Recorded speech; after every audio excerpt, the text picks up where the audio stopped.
been vindicated when Kenyans came out in big numbers and the movement was named and labeled Gen Z. Today, people are talking about Gen Zote, but the young people and, of course, the youthful speakers that I have today are exactly that. We have Akal Simba, who is a national youth leader, will be joining us to discuss this very thorny conversation on the crime stone. We also have the villager. I don't know why he thinks he's a villager or why he loves the village. We'll be finding out if his village is an endangered village and people have been crowding on their resources. Ladies and gentlemen, it is my immense pleasure to welcome our two speakers who will also give them the opportunity to introduce themselves, starting with Akal. Good evening, Akal. Yes, good evening. How are you, everybody present?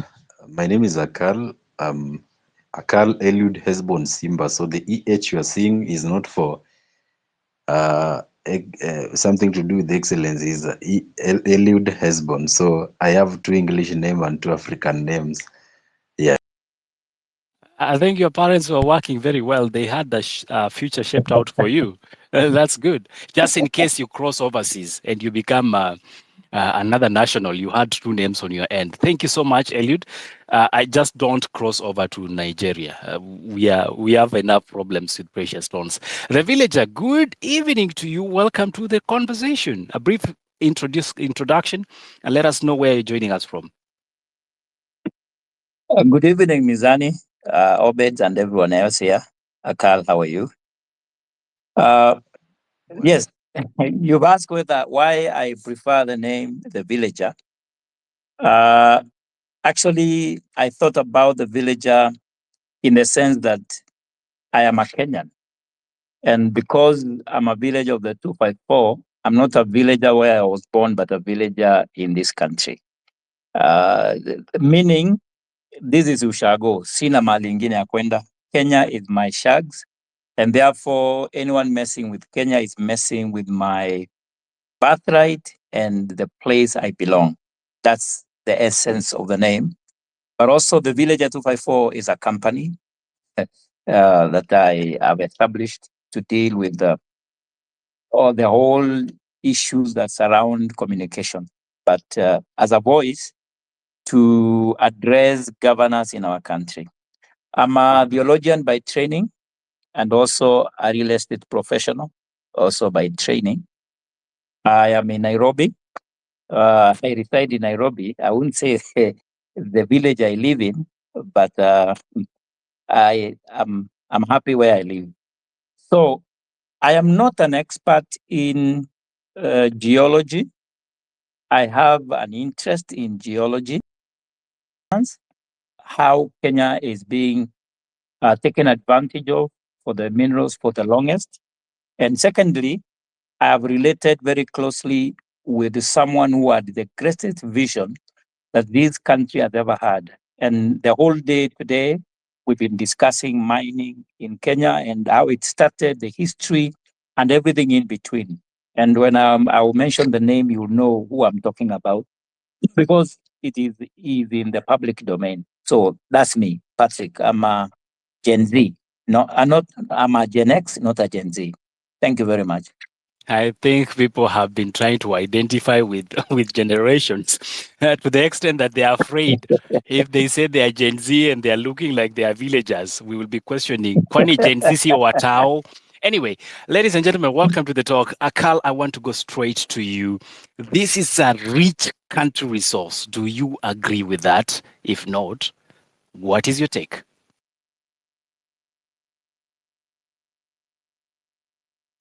Akal, if you're with us, yes, go ahead. Kenya is extremely rich. There are stupendously numerous minerals in this country. And everything, I would say that the reason we are not seeing most of the benefits from what we own is because everything is by design in this country. We have to accept the fact that nothing happens by coincidence in the administrative spectrum of our nation.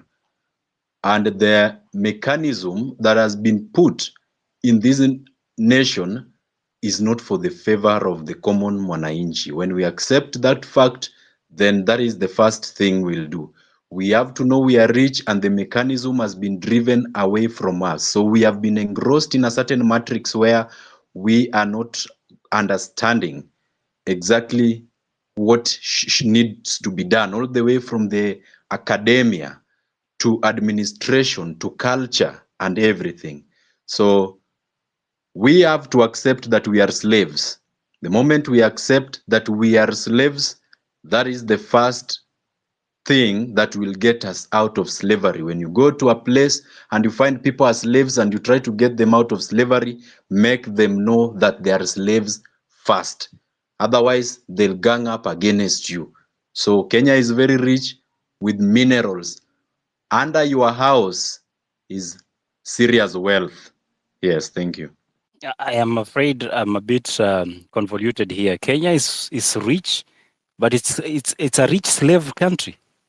The villager, are we rich slaves? Most definitely, yes, we are. Okay, being a Gen X, I will approach this from a policy point of view and bring facts home. Because sometimes when Nakal says we are rich slaves, you may not understand. But let me quantify that, and then I'll go to setting the tone of our discussion by saying the following, that in 2017, a survey was done. That started in 2016, so they were announcing it in 2017. You can find that in the media, you can search, you can do a quick search.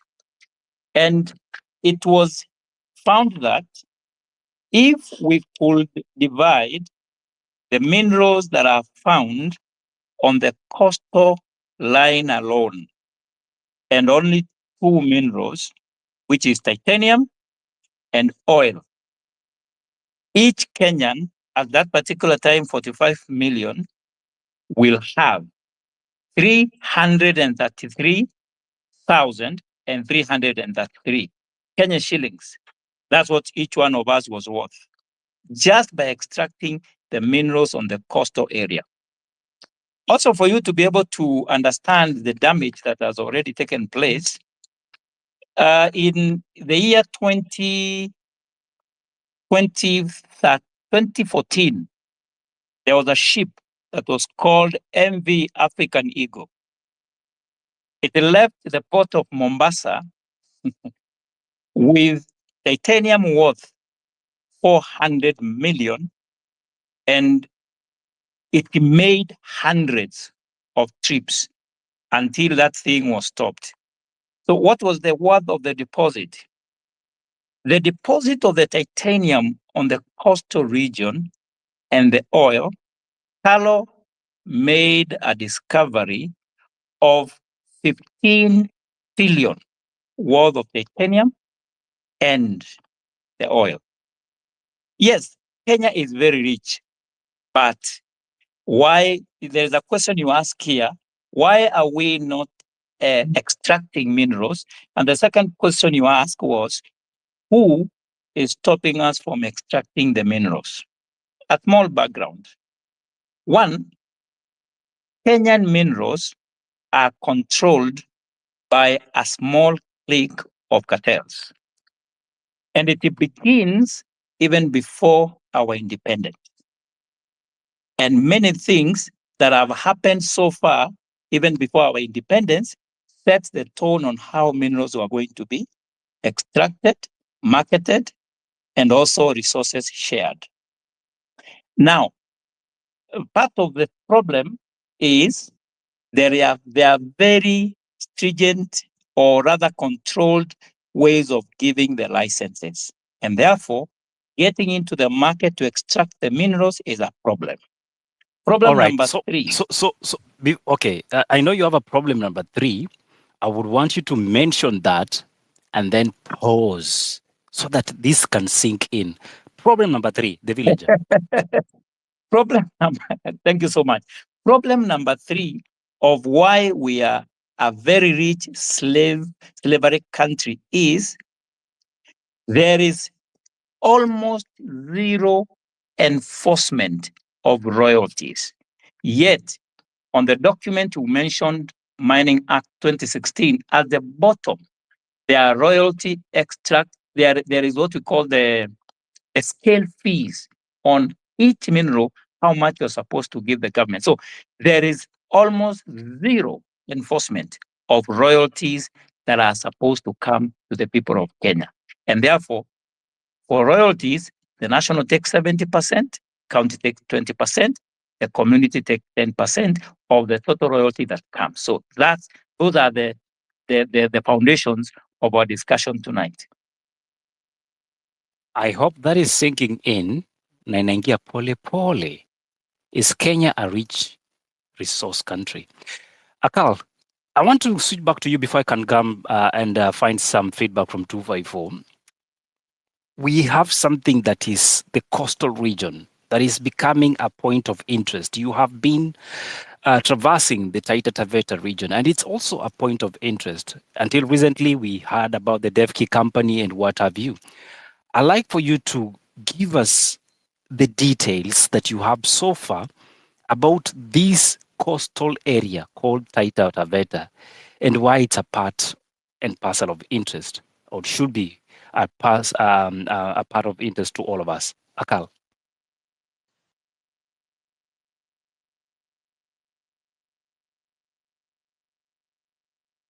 Akal, can you hear me? If you may unmute and proceed. Yes. Thank you. Yes, thank you. Yes.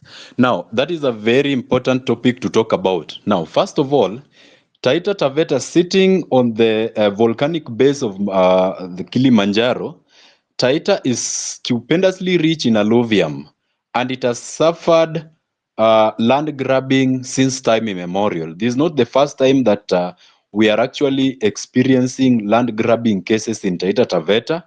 We've seen massive of this. Last year, we saw Mamangina was held in a land saga, thousands of hectares in Taita Taveta.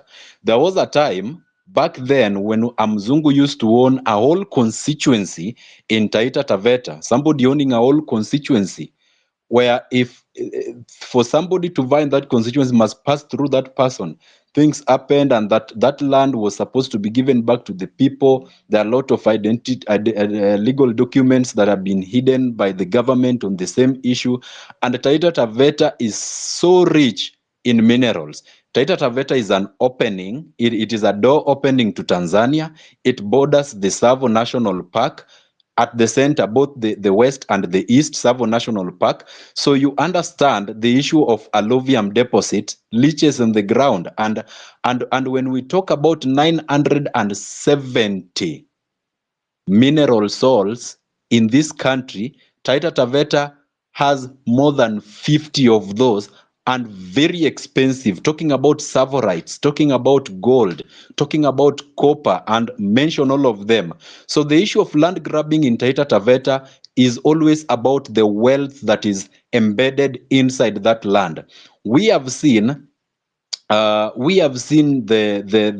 Taita Sisal estate. I think we all know of the Taita Sisal estate in Voi, which has been operating since the Britons were here. Till now, they are still operating. And the issue was that land was given on 100 years lease. And recently, we've been seeing there are some government officials who've been working tirelessly to try bring that land, which is it is okay to me. I am in support of that 100%. But now here is where the problem comes from. They are working so hard to take back that land in the name of it's supposed to be occupied by 3,000 squatters, but that is not even the case. The documentation says completely different thing. So you'll find out that this land is going to be owned by us. Has been about the mineral wealth that is there. Talking about agriculture, Kenya is not the only place that you can practice agriculture. We've seen the president has monopolized the maize sector. He first of all gave fake fertilizer so that our farmers don't produce anything, and then he has thousands of acres in Congo for maize, so that he only wants his Akal, maize before to we can benefit talk from about this. maize, I want us to stick to this mineral Yes, issue I was because it's just a part of. giving an example of that. That was just about by the road. I'm still in the topic. The topic is about land. We have to understand the wealth embedded in our land, and then we know the minerals that are there. So for the issue of Taita Taveta, it has suffered land issues since time immemorial because of the wealth that is embedded there. And one thing I want us to take notice of, the places that are mineral rich in this country are so poor. The people living there are living in poor conditions. In Taita Taveta, the young people have gone to towns in the urban areas to try get some good life. And the people who've been left back at home, majority of them are not literate on matters, these minerals and land and everything that is going there. We saw the issue of Devki the other day that I was trying to make a lot of noise. A court case was filed on the same, where this guy, apart from the other land, because personally I call that grabbing of land, that it was nothing was illegal there, because the constitution is very clear talking about the land laws, Act 2012 number 3. They are saying that was the base of them issuing that land. That is what the county government is saying. But the size of that land, there ought to have been a gazette notice, and the president signs. They were supposed to do an announcement for the same. There was supposed to be public participation. That land, and that land was given on a constitutional basis. It wasn't constitutional. That is land grabbing, and some people are being used as proxies for the same. But for the issue of Taita Taveta, there are a lot of minerals in Taita Taveta that we can talk about here today. It is always about the minerals in Taita Taveta. So before I can Thank just you, thank you. release your call on that, some of us are here. These things are sounding like Greek. So there's this alluvium that you're talking about, or the alluvial deposit. What is what exactly is this kind of, what would I call it? What kind of mineral is this, and what value does it have? What is it used for? Thank you. So alluvium is alluvial deposits. It is a mixture of different kind of minerals, carries with itself different kind of minerals, including gold ores, copper. So when I talk about alluvium, it means okay, when you go to the ground, there before you get the exact extract of the mineral you are looking at, there is the mineral ore. So for alluvial deposit is normally about the concentration of maybe the heat concentration on the ground, or where there is the tectonic plates occurred, and now the resultant feature that remains there is now what we call alluvial deposit, which is now a compilation of different varieties of minerals. Alluvial deposit can contain even up to 10 different varieties of minerals. So that is the alluvial. We can get gold there. There's copper, manganese, the iron ore, and all that. Yeah. So there is nothing. Okay, I know when we talk about gold, people start having their eyes running with stars, but in itself, we cannot harvest this sand and say this is what we're using it for, unless there's specific, what I would call processes to go through, right?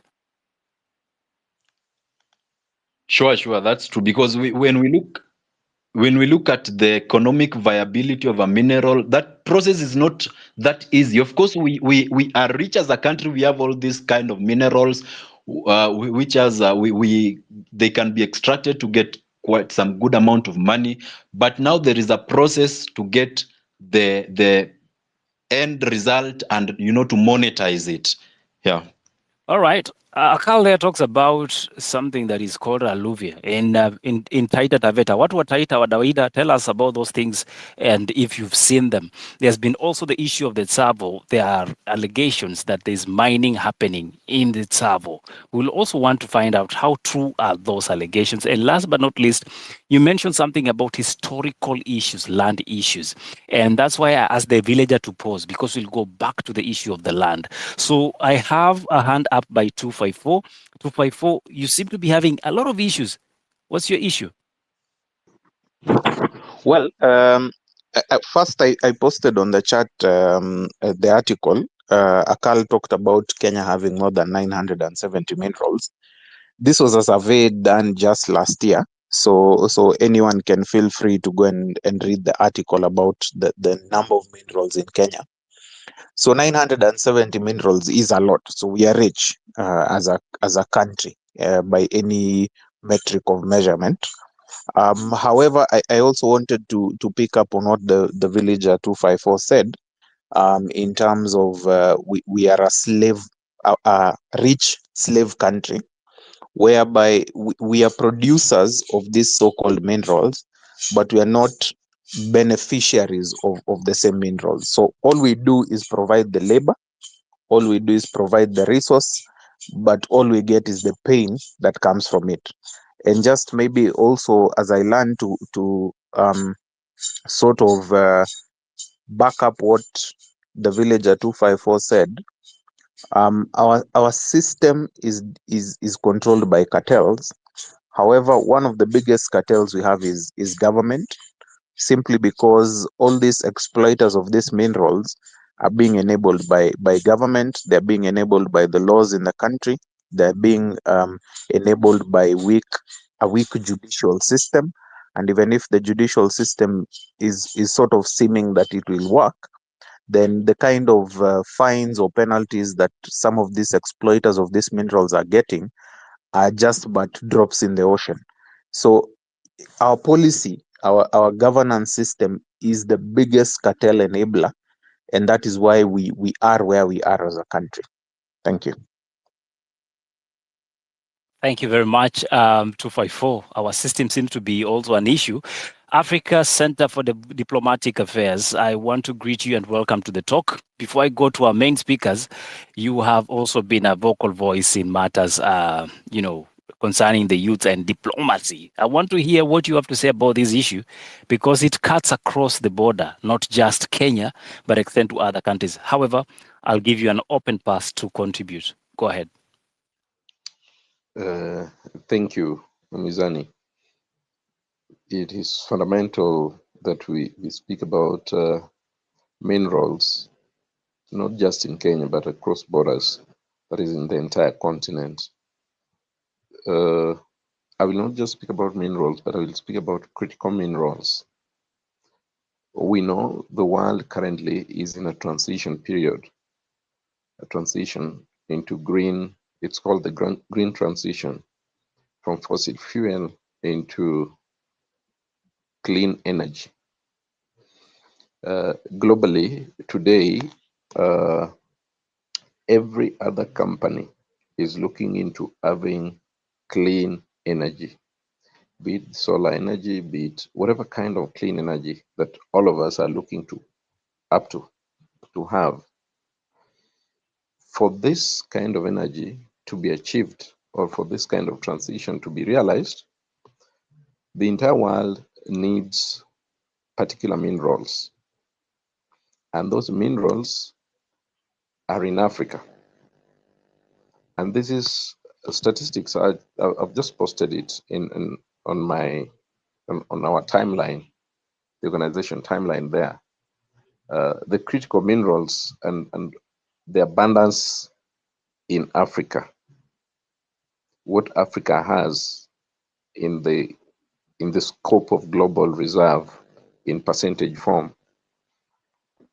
Some of these critical minerals include lithium, copper, graphite, manganese, and cobalt. So you realize some of them are in the tunes of 50%, 48.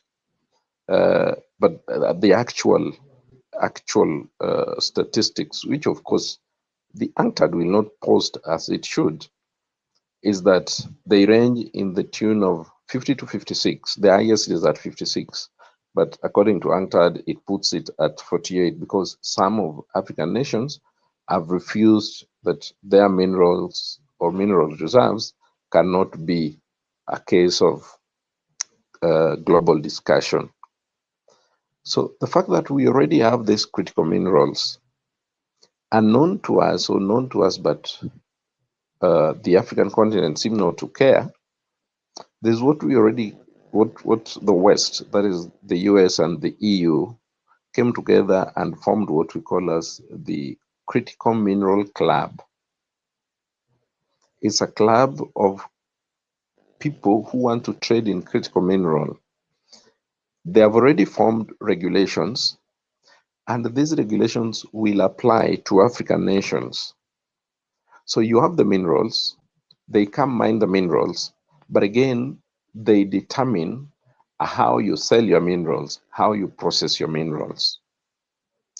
The most unfortunate thing. Now, in some conversation earlier on, which of course Mizani did host, I did mention as follows, that identification of critical minerals in Africa in itself is a challenge. So what the UNCTAD is posting is according to what they sanctioned, not the reality. Because if you ask, there is one that was posted in the chat section that indicates that Kenya has over 900 minerals. But now, who determined this? Because Kenya in itself has no capacity to determine what minerals and in what volume it has. It relies on technology that is brought from abroad. And this technology, those people will tell you what they want you to hear, not what the reality is. And that's why, in many cases, you realize that illegal mining goes on in this country and any other country within the continent, not without the knowledge of the government. The government knows. However, it's people within government that knows. For instance, if you come to Kenya, why am I saying so? The cabinet secretary in charge of mining has been given a lot of power by the Mineral Act 2016. So how then can you say that there will be no illicit financial flows, whereas the cabinet secretary who is in charge of that docket has nearly absolute powers in designating a zone that has minerals, and once it is designated, you will be evacuated, giving licenses, revoking licenses, determining which company can mine, which one cannot. So some of these things are policy issues that Africa must begin to realize that the faster they tweak their policies to fit them, to fit the people, the better. Remember, Africa with its gold and other minerals, you have just a sizable number of gold refineries. I know there's one in Rwanda just this year, not even this year, few months ago, Ghana established their first ever gold refinery company. So this industry is going to refine gold in Ghana, then sell the finished product. But remember, this is a country that had even a stool, an entire stool for a kingdom in pure gold. How come it took this long? Meaning the organizations or the companies that came to Africa to mine corrupted their way through leaders, various leaders, to find on how best to manipulate our resources in Africa. On to my third point, because I think I'll give space for others to speak. So let me just speak to this. On to my third point, you realize now that the minerals within Africa cannot be refined within Africa so that we sell or take to the market refined minerals. So we take them in their natural form, in their raw form. They are refined there, and they determine which one is grade 1, grade 2, grade 3, which one is whatever grade they classify them. So with that alone, the African continent gets a raw deal every day. So they have come up with a tactic, more so the Western powers and the Eastern powers. They come to Africa, tell you, we know you don't have roads. So we want to build you this 100, 700 kilometers of road. We want to build you 1, 2, 3. But now, because you have cobalt, because you have lithium of this magnitude, which of course they will determine, you will not determine it. It's them who have the technology to determine that you have cobalt of this. Let us mine your cobalt, then build you this road. So you don't need to pay us. We only pay ourselves using the cobalt. We only pay ourselves using the lithium or copper. That alone robs Africa the sovereignty of determining what is best for them and what is not best for them. So in my view, in conclusion, it is upon African nations to ensure that they have a centralized critical minerals regulations or laws that even if company A from country A in the west or in the east comes to Kenya, it cannot mine in Kenya without following that particular law.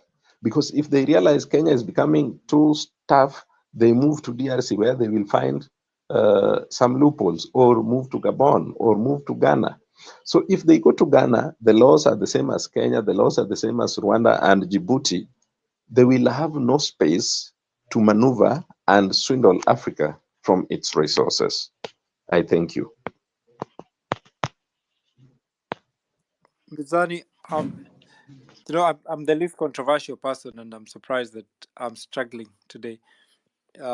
But listening to what has been said, very interesting conversations, and especially in terms of Kenya being a resource-rich country, which I think I agree with. The question, though, I have is, and I'd ask the villager, is it a problem of capacity to first explore the mineral resources that we have?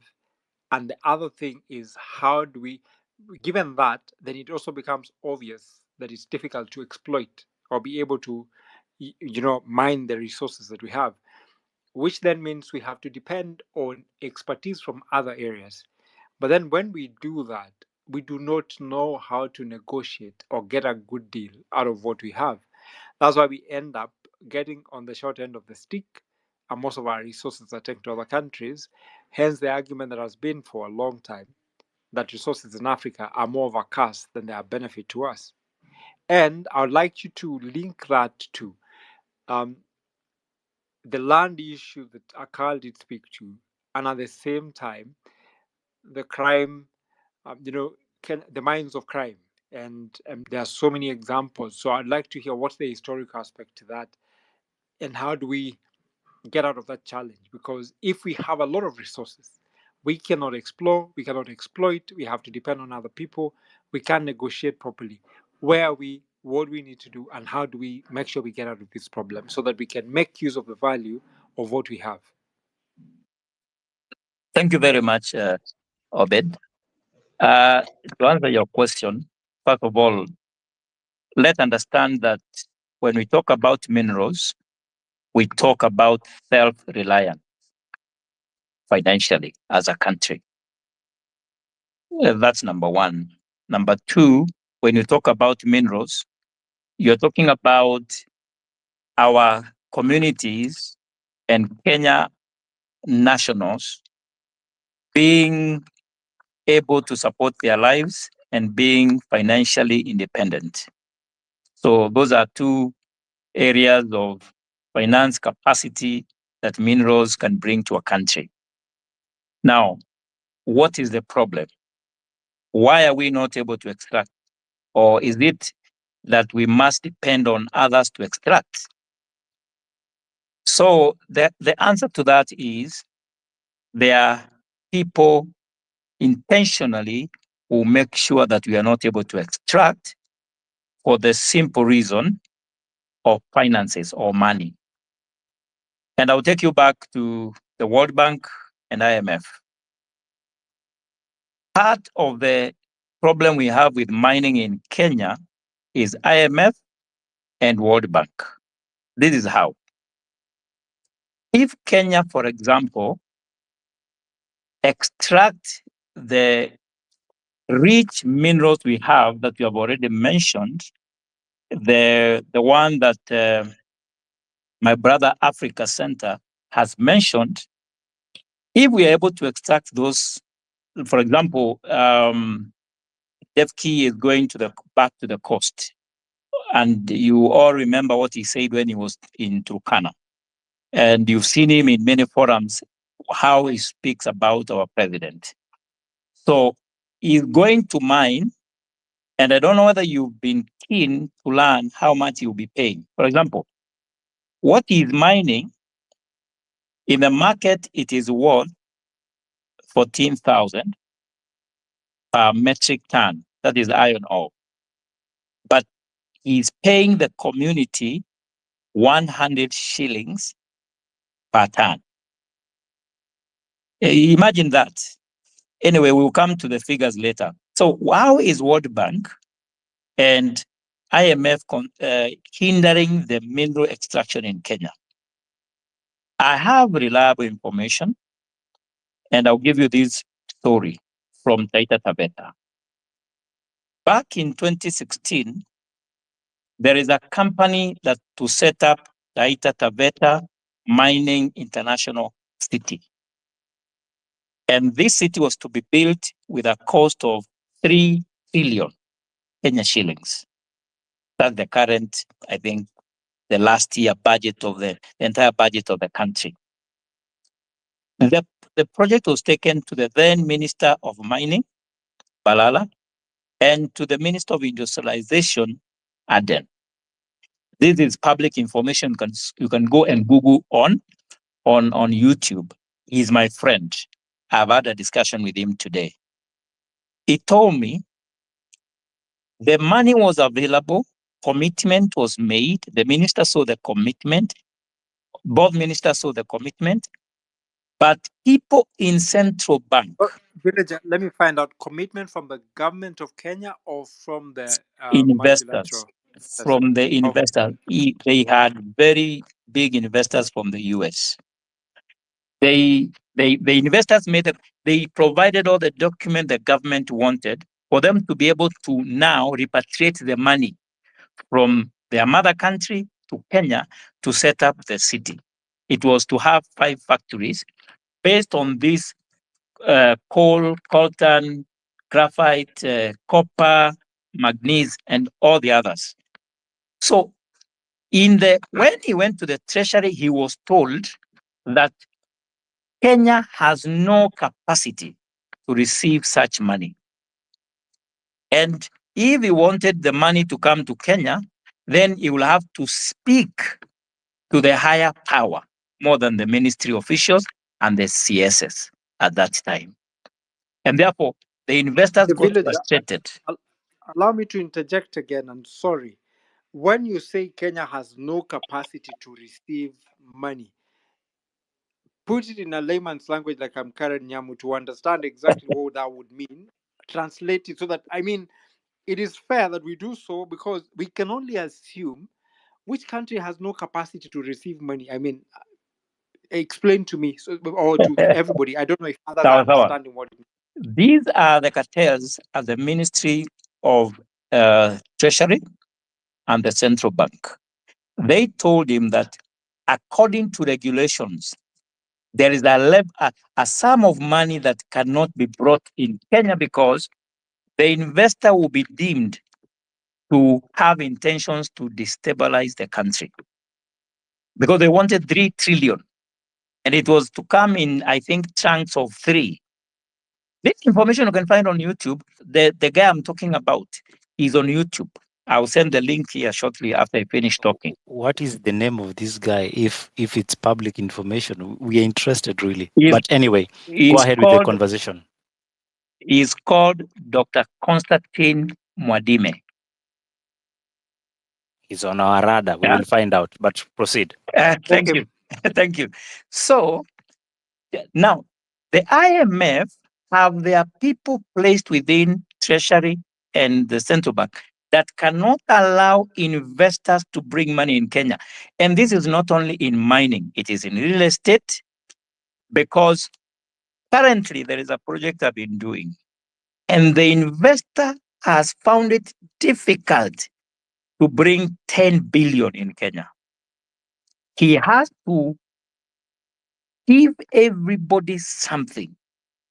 And this is the biggest problem we have in this country. So that's number one, why we cannot be able to mine on our own.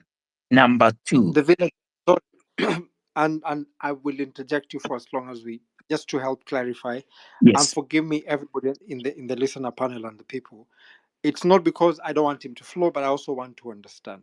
You say the problem is gatekeepers and people from IMF and World Bank who are embedded in the Treasury and Central Bank that prevent Kenya from getting, in quotes, FDI. Because I think that's, if people are doing that directly to us, then it's FDI. Why is it so? And why does some multilateral organizations and lenders supersede public interest? For the simple reason, this is business and this is money business. And World Bank and IMF are in money business. If Kenya gets such a financing to build the biggest mining refinery hub, then they will have nowhere to lend. They will not lend Kenya the money they are normally lending Kenya, because remember, they earn a lot of money from the interest they are earning from the loans they are giving us. So that's partly, it is just simple business, their territories. Kenya is IMF's business. It's a kiosk. This is where they sell their money so that they can make their money while they are sleeping. That's the simple reason. So let me give you some foundations here. China has been the biggest exporter of Kenyan minerals for the longest. And sometimes they refuse to be paid in currencies and they get paid with minerals. And the reason it is easier for Chinese to mine in Kenya, not Western countries like America and other countries, is because Chinese, they are good with brown envelopes, whereas Americans are not good in that area. And that's why they have been the ones mining to benefit the ruling class. Therefore, the communities are defranchised. They can't get the proceeds of this money for reason number one, they don't even know these companies when they are mining, because they are given secretly mining in our national parks and in lands disguised as if they are mining something else, but in reality, they are getting the mining. Just as Akal was saying, you get into the land, you, instead of mining what you went there to mine, you are mining something different, which is you are stealing our minerals. Number three, the other hindrance to mining is government are not giving licenses to new entrants. There are people in this country who have been having mining contracts for more than 30 years. And even the minister, Buria, complained about the same, that these people are not willing to release the licenses, and yet they are not even mining. Why is the government unable to even enforce mining in this country? They are saying these companies are holding licenses for 30 years and they're not bringing anything in terms of Patrick, royalties. Let me finish this point, please. In terms of royalties, because all the mining tycoons and their families, by the way, they have helicopters. They mine, they go to their mine, they pick the gems and the minerals with their helicopter, they drop it in their home, and therefore they make zero declarations. So they have been declaring zero, that they have not been finding these minerals, and yet they are always picking it every single day. And photos are available, and information is available in the public domain. So this is why we are not able to mine, because the market is locked. No one else can enter into mining. That is it. Patrick, I'll hold you there. I'll hold you there because you realize it's a crime. It's a crime that is going on here. And clearly, you can tell that there are bigger boys who are even bigger than the government. Is there a public place that this, you say this information is in the public sphere? Where exactly do people find this? Because in my opinion, I have a feeling probably many of the Kenyans are oblivious to all these things going on. And I give you 2 minutes so that I allow Akal to also engage in this. And my apologies for the interruption, but I honestly needed some clarification on some of All these right. things. My All right. apology. Thank you. You realize the work of the ministry is to give licenses. But before they give you the license, you must be given permit by the community where you're going to mine. Now, there is a way they have controlled these communities such that they have the permit, because the permit begins there, and then the ministry is the one that gives the licenses. You can get this information from the community where mining is going on, or from the mining rich areas like Kwale and Taita Taveta. And you can also get the same information from the Ministry of Mining. How many people have been licensed to mine? You can go there and they'll give you that list. It is available. Thanks, Patrick. I think I'd like to engage Akal, and I've seen him. Thank you so much for that. I have tried as a person.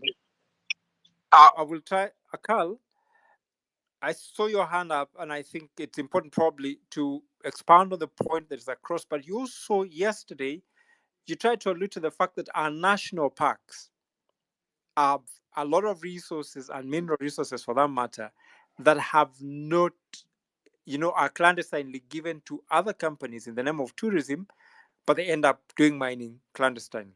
Please help to clarify that. Thank you very much. Now, because we are so much engrossed in this topic, and I need us to understand something as we are moving on, that the government, I just want to clarify the point that you were asking the village about this information being there in the public domain. I want to inform you that the government will never, ever tell you something they feel you shouldn't know. The mechanism has been rigged against the people. And anything that is being done, they are going to show it to you with the right hand, and the main thing is on the left hand. So we have to be very careful about this, because we've been revolving around this investigation on minerals, and we've come to realize that the government makes this thing when they realize that there is something they want to pounce on somewhere. They'll pounce on it on such a way that when you try talking about it, it will look like a conspiracy theory. So not many people are going to grab that. And most of the things that we've been talking about, we are going to talk about what the president has been doing. I'm so much vested in what the president has been doing since he came into power. And then we are going to look at that and do some compilation and with the past events.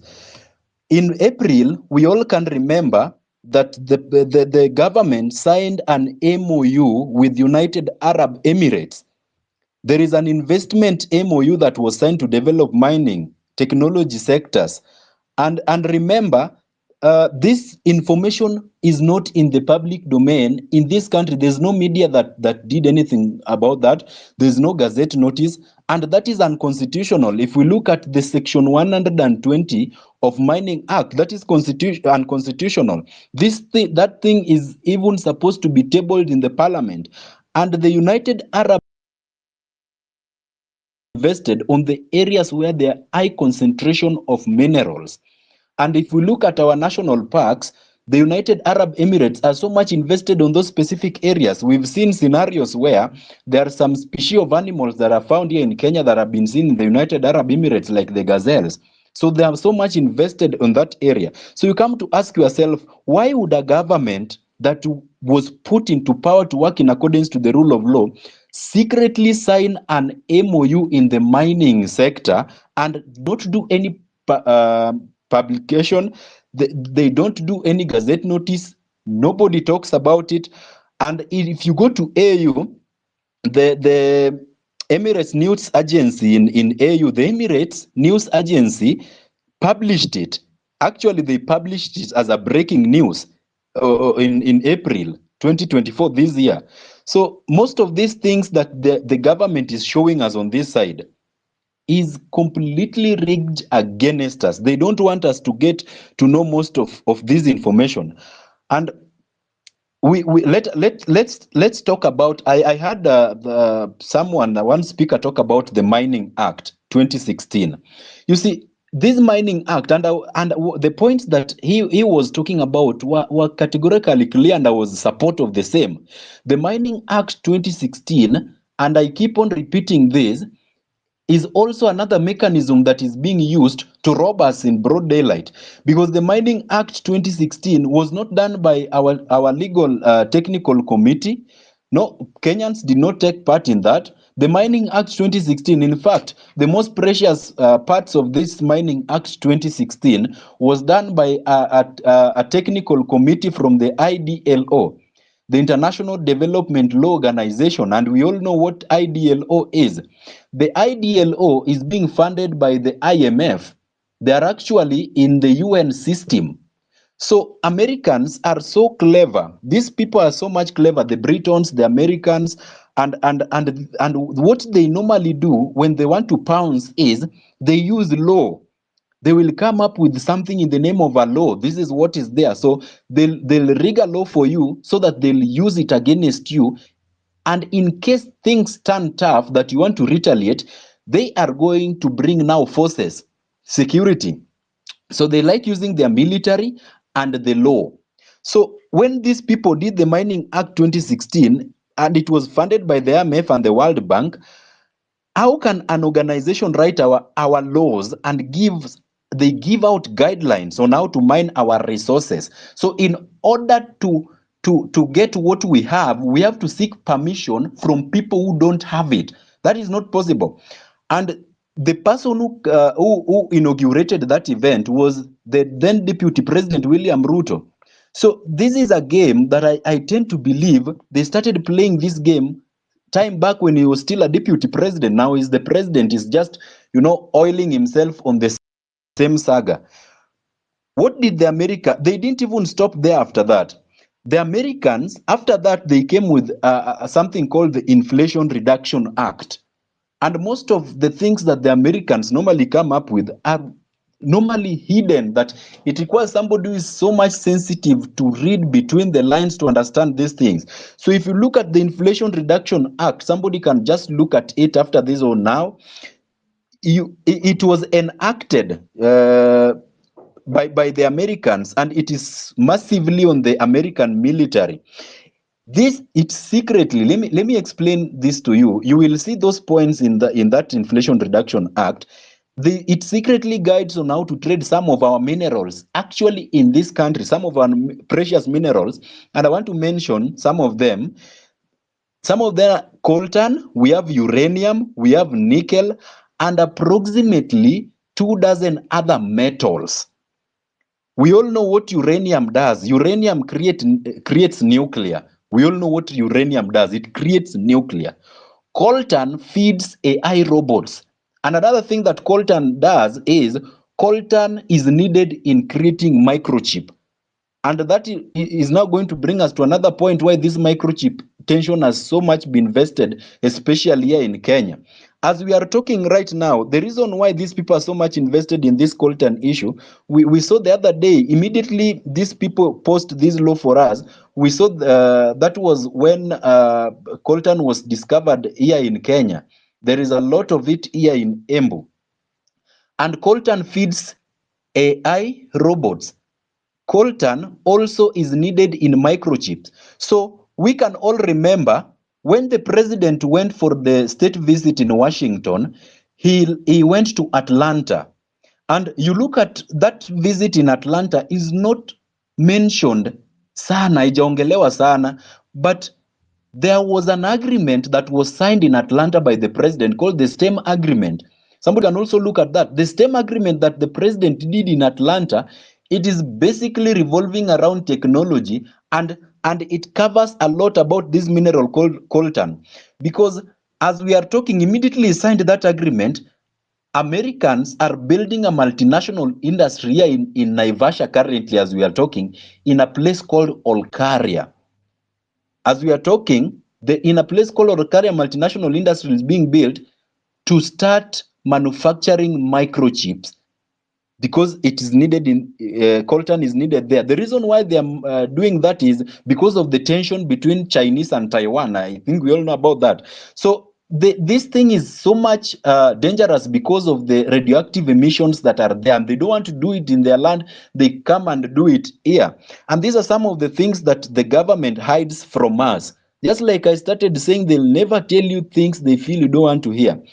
These people, when they want to grab something that is underneath the land, they work on some strategies. Look at a place called Maimayu. We all know Maimayu is the mouth of Nairobi to the Rift Valley belt, and Rift Valley is so rich in minerals. Maimayu is another place that is so rich in alluvium. We can remember there has been so many cases about these people trying to grab this Maimayu land. Ever since, we even saw the issue of Shakahola and Maimayu were moving hand in hand in 2020. Maimayu land, the people who've been living there, there were some massacre at one point. In fact, there was a time where there was a volcanic eruption, and the government did not do anything so that it can increase fear for people to be evicted at that place. They took advantage of the floods that we were seeing in Kenya to pounce at that pipe that was underneath that ground, and you saw what happened in Maimayu, all those floods. That thing was planned. I want us to understand this well. It was planned. The entry point of Nairobi and Nakuru from the Rift, the land is very precious. It's not the first time people are victimized in that land. We remember, I've told you about, you will go and check about this well. The volcanic eruption that blocked that road, and the government never did anything. And then after the floods covered all that area and people died in Mahimayu, it was just the other day, juzi hapa, the government, in fact, the Kenya News Agency lied that it was a dam, and it wasn't a dam. We knew that it was that pipe. Do you want to tell me that the government never knew there was a pipe there? It was a lie. You don't. If I knew there was a pipe inside passing underground, do you want to tell me with all this kind of intelligence and the taxpayers' money that is being fed on the intelligence service in this country, they didn't know about the same? It was deliberate. These people planned this. So the reason they do that, and after that, there are a lot of people who are evacuated from that area. It was now a government zone for investigations and everything. They investigate what they have done because now they want to start mining that area seriously. Let us just take keen notice about all these things, because you will see they will want to start mining that area seriously. You look at and they also plan unrest in specific locations so that people, when they plan this, like coincidence in this country, it is in siasa. Everything you are seeing in this country is politics. In siasa, business, everything is politics. So what they do is they first of all identify the types of risk in the mining in that area that they want to pounce on. They look at the market risk. What are they going to benefit? The credit risk, we have interest rate risk, like which international treaty are we going to make, the liquidity risk, hii pesa itaingia aje, operation risk, and then they identify some of the factors that can motivate them to invest in that specific area. Potential for appreciation, the current market value of these minerals. They look at the steady cash flow. Ni country gani yenye tukipiga nayo deal kwa hii sector, we can really get some quick cash flow. Portfolio diversification, the hedge against inflation, all that, the tax benefit and leverage. You go now to West Pokot, Geological Survey of 1969, the Rift Valley Belt has been mentioned as one of those areas that is very rich in minerals. And West Pokot has also suffered this kind of massacre through banditry. That banditry is a looting machine in West Pokot, especially in our national reserves. There is something called U235. Now, this U235, you look at 0.72% of it is natural uranium, and it is mainly used for fuel nuclear power plants and partly nuclear reactors that normally run naval ships. Mostly, it is found in rocky places. All the time, you will always mine it from the rocky places. Now, this mineral is found in the Nasolot National Reserve in West Pokot. This Nasolot National Reserve never existed before. It never existed. This was just another rich place, another rich land. So what did the Mzungu do? It was established in 1979. After we got independence, there were some still shady deals that were being done. Why is this? Because we don't even know some of the agreements that were made in the documentation. Who didn't want to leave, they couldn't have left. The Mau Mau revolution did not leave to Mzungu living. In fact, they almost killed all of us. We couldn't fight those people, guns and all those kind of machinery. There was some shady internal agreement that was made, and we have never known what agreement was made. The only thing we know is that some of our lands were leased for more than 100 years. So now this Nasolot National Reserve is established in 1979. Akala, I'll give you maybe 2 minutes.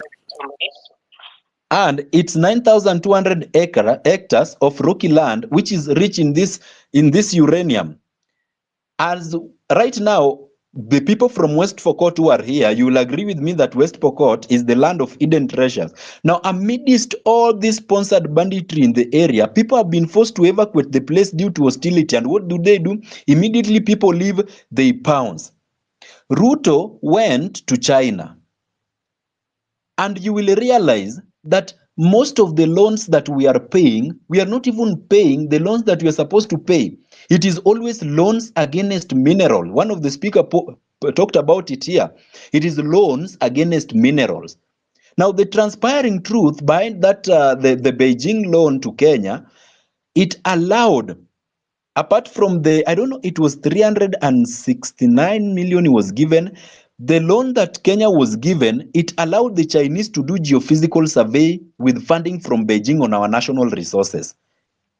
This means, as we are talking right now, that China has amounted to ceding control of the country's resources.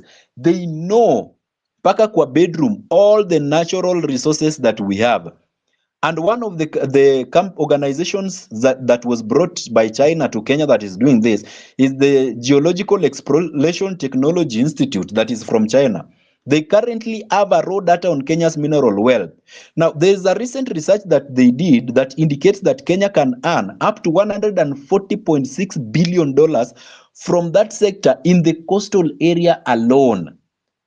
The coastal hills alone, the minerals that are there can earn up to $140.6 billion in northern, the western, and the central, and all that. We have never seen this money. It clearly means that our minerals are being carried to China. Talking about IMF, let me just touch something kidogo on IMF. We all know that IMF is part of the UN system. The UN, and there is a UN World Bank agreement that defines the terms of their relationship, including reciprocal representation. So when they send they send the UN here, they are representing the IMF. That is what they term as the reciprocal representation. The UN agency, we saw the other day, they announced a massive relocation of staff from New York to Nairobi. They are here, and they are here for our natural resources. And as we are talking, our natural resources are being used to feed these Western multinational corporations. And you will not believe with me that that Safaricom is also part of the Western people who are being fed by the Western multinational corporation. Safaricom dance to the tune of the oppressor. We have the IBM. We have there's a bank. I don't know. I'm going to think about the bank and then we are going to talk about it. The same. Let me just talk lastly about the Ruto's visit to Japan. I've talked about America, I've talked about China. When we remember, Ruto went to Japan and he was given 350 billion. And now, apart from that money that he was given, we all know that Japan has exploited serious minerals in DRC worth billions. These people don't care. Ruto signed a defense pact with Japan when he went to Japan. I don't know if people know about this, but Ruto signing a defense pact with Japan, Ruto was the first president in Africa. In fact, Kenya is currently the first country to dare that kind of a mistake. There's no African country that has ever done that. Ruto was the first person. Japanese are now here after killing Congo completely. And Japan is a country that is very thirsty for this coltan mineral, just like America. And that is why you saw America coming up with the Inflation Reduction Act so that we don't do any coltan deal with Japan. Now, Japan sent a certain, after Ruto signed an MOU, Japan sent a certain organization called the Japan's Nippon Export and Investment Insurance, that they hit a high bid in coltan mining in Embu. That is when they came. Several Japanese companies dealing in metals have arrived here in Kenya to mine. And we have we have talked about this Japan Nippon Export and Investment Insurance. There's another one called Japanese Lagos Wing for raw materials. The Japan Organization for Metals and Security, Energy Security. They have formalized series of contracts in August, that was last year, to boost its supplies of minerals essential to the energy transition, because technology is so much rampant in those countries, and they lack most of these minerals that can help in the same. So that is why they are here. So I don't know, my 2 minutes is done. I'll take it when I'm given another chance again. Thank you. Thank you, Akala. I mean, the things you are unleashing here, some of them are leaving us asking more questions than answers, because you talk about so many multilateral signings that have happened. And you mentioned something about the UN. If I'm not mistaken, I think the UN staff that was to relocate to Nairobi is on UN, United Nations Population Fund, part of the staff, UNFPA, and the position to come to Kenya has been criticized as a move to propagate the issue of depopulation in Kenya and specifically Africa. I don't know. There's been too many conspiracies, so I don't know how it connects now to the mineral aspect. But probably we'll come back to you once we've listened from other speakers. The villager, kindly be patient. Let me hear from Wendy, who has been here waiting to make a statement. Wendy, good evening. I hope you're doing well. Hi, good evening. I think Akala's touched on most of my points, but I would just like to make a point on, so for example, prominent figures during the Biafran War, they said that during the war they did not know that they had the capacity to distill oil, and so chemists and every other person was involved in oil distillery to power their machinery, and so this thing that I hear, like, oh, there's a multi-million investment in or refining our minerals. I think this is a smokescreen.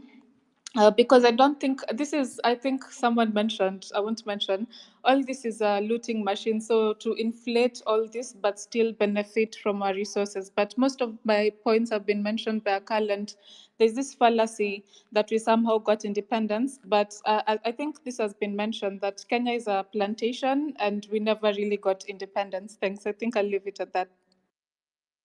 Thank you, Wendy. We have Josewa AI. What's your point, sir?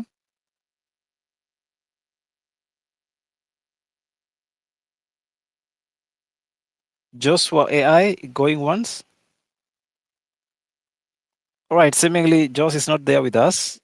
If you can hear me, kindly proceed. All right, we'll save time and move to the next speaker. Obed, you have any quick remarks? Because we like to listen from the villager. A lot of issues have been raised and quite interesting. Obed. Maybe I just read the comments that I've seen that have been posted. And I call one of the things that I've seen, somebody has gone to Google Dictionary to find out what is alluvium, and the return is not exactly, he says it's not, I think he's implying that it's not exactly what you said, but that's something you clarify when you have an opportunity. Let me see. So 254 did say this was a while back. He posted something on the number of minerals Kenya has had. It's about 970. Then there's a there's something about new partnership. I think that's you who's posted something for USAID. Africa Center for Diplomatic Affairs did say green transition is achievable in Africa without looking beyond the continent. Even as you delve into this topic, remember there's already a critical mineral club formed by non-Africans out of Africa to form regulations on these minerals. And by the way, where exactly is Colton in Embu? This is a question by Hilda Murugu. I would like to get more info, if you may, Akal. Paul Kyoko is asking, the community does not give permit for mining. That's wrong, he says. The landowners gives land owners consent to an applicant for mineral right, which is prerequisite in application for mineral rights. Xerox, that's K Cliff 254, he says the Critical Minerals Club is an informal group of countries focused on securing and managing the supply of essential minerals needed for clean energy and strategic industries. These minerals include lithium, cobalt, nickel, and rare earth elements. Key countries involved include United States, European Union, Canada, Australia, Japan, and South Korea. Then Brand Kithinji Bundi says it's 970 anomalies, not minerals. The only minerals we know ni hizo ziko kwa basic chemistry, a periodic table. And then Wags actually was asking, is the host cross-checking facts on some of these allegations being cited as facts here? Almost finally, just hold on. That was too much money for the GDP. That says Alejandro 6.60. That was too much money for the GDP. He's right. And then somebody has taken Paul Kyoko, Section 120 of the Mining Act. It says the Cabinet Secretary will have regard to provisions of Article 71 of the Constitution prior to executing any mineral agreements or other agreements relating to the exploitation of any natural resources, and then two, any agreement relating to large-scale mining operations on terrestrial and marine areas should be submitted to the National Assembly and the Senate for ratification before execution by the Cabinet Secretary. So all this said, what is quite clear is that we have two sides, and probably two divides. There are a few who feel probably there's not much credibility in the argument because there's no evidence to back it. That's my reading and understanding of some of the things that have been said. But at the same time, there could be credence to this argument. And obviously, given the interest that comes with minerals and the resources that are put in there for exploitation, you obviously realize that there's a sense of clandestine actions that would take place to try and mask that as possible. We have gold mines in Makalda. We've been told there are gold mines in Kakamega. There are areas in Nandi that I think I've had before that there's gold. But what I've never understood is we are able to know they're there, but we cannot exploit. And I'm really looking forward to, as I said, for me, this is a learning session, Mizani, and there are more questions that probably to ask than any sensible contribution I could make because I'm not an expert in this. But so far, learning a lot, and I would have really appreciated if you can get some of the information, because clearly, if the country has resources and a few people are benefiting at the expense of the whole country, these has to be these are criminal offenses. This is wrong, and by all means, any information that can help us to be able to have these people brought to book, or someone find a way to have them relinquish that responsibility and allow us to be able to exploit our resources for our own benefit, why not? And that's part of why Kenyans are awake now. There's a renaissance. Kenyans want to get information and demand for what is supposed to be value for money, and let this not be a curse. And maybe we've always been sold peace instead of justice and fairness. So there's so much that I'm learning here, but at the same time, there's still much and more questions to ask. But I'll allow the villager to put his point across because he wanted to say something, and then we'll come back to you 254 for life. Thank you very much, sir, for this great opportunity again. What I'm quoting is not unverifiable information. These are information that I've gotten from Business Daily, Standard, and Nation Media, all reporting on different articles from all the way 2013 to today. I had to go through all those articles to read what different ministers said. There was Balala, then there was Kazungu, and then there is Mpuria, who has been there from when the President Ruto came into power. When I raised my hand, I wanted to respond to what Akala had said about China and to bring your attention to a standard of May 2nd, 2017, where it carried a story that China, from 2013 to 2017, they had exported titanium worth 35.5 billion. So these are not conspiracy theories. This is the information that is in public domain. Then, in the same period, in Mombasa, I think in Taita Taveta, the recording of 2016 was we had produced minerals worth 936 million, which was 6 times increase from 2012. These are just information that you can find. But the key thing is, when you look at what is happening in the country right now, of course, the government of the day, the people they put in the place of the minerals, this is what I heard from some of the people who are mining, is that, for example, all the ministers who are there, they are not geologists. They don't have the proper information about the minerals. Then the other problem is, even if they have this information when they get to the office, they are powerless to do anything. And let me give you the reason. The reason they are powerless is because, for example, let me mention Mudama. Mudama, you know all of them. It's in the Standard. It's in Standard newspaper. Mudama controls about three types of minerals. That one is called ruby, then garnet, and zoisite. Those are the minerals that Mudama majorly does. Another thing you must also understand is, do your investigation. Every billionaire in Kenya, they never got their money from doing the normal business you and I do. Most of them, they have made their money from minerals. Some of the people you think they do drugs, they don't do drugs. They just do minerals. And why is it that mineral exploration is constrained to few individuals? It's because it is a capital intensive engagement.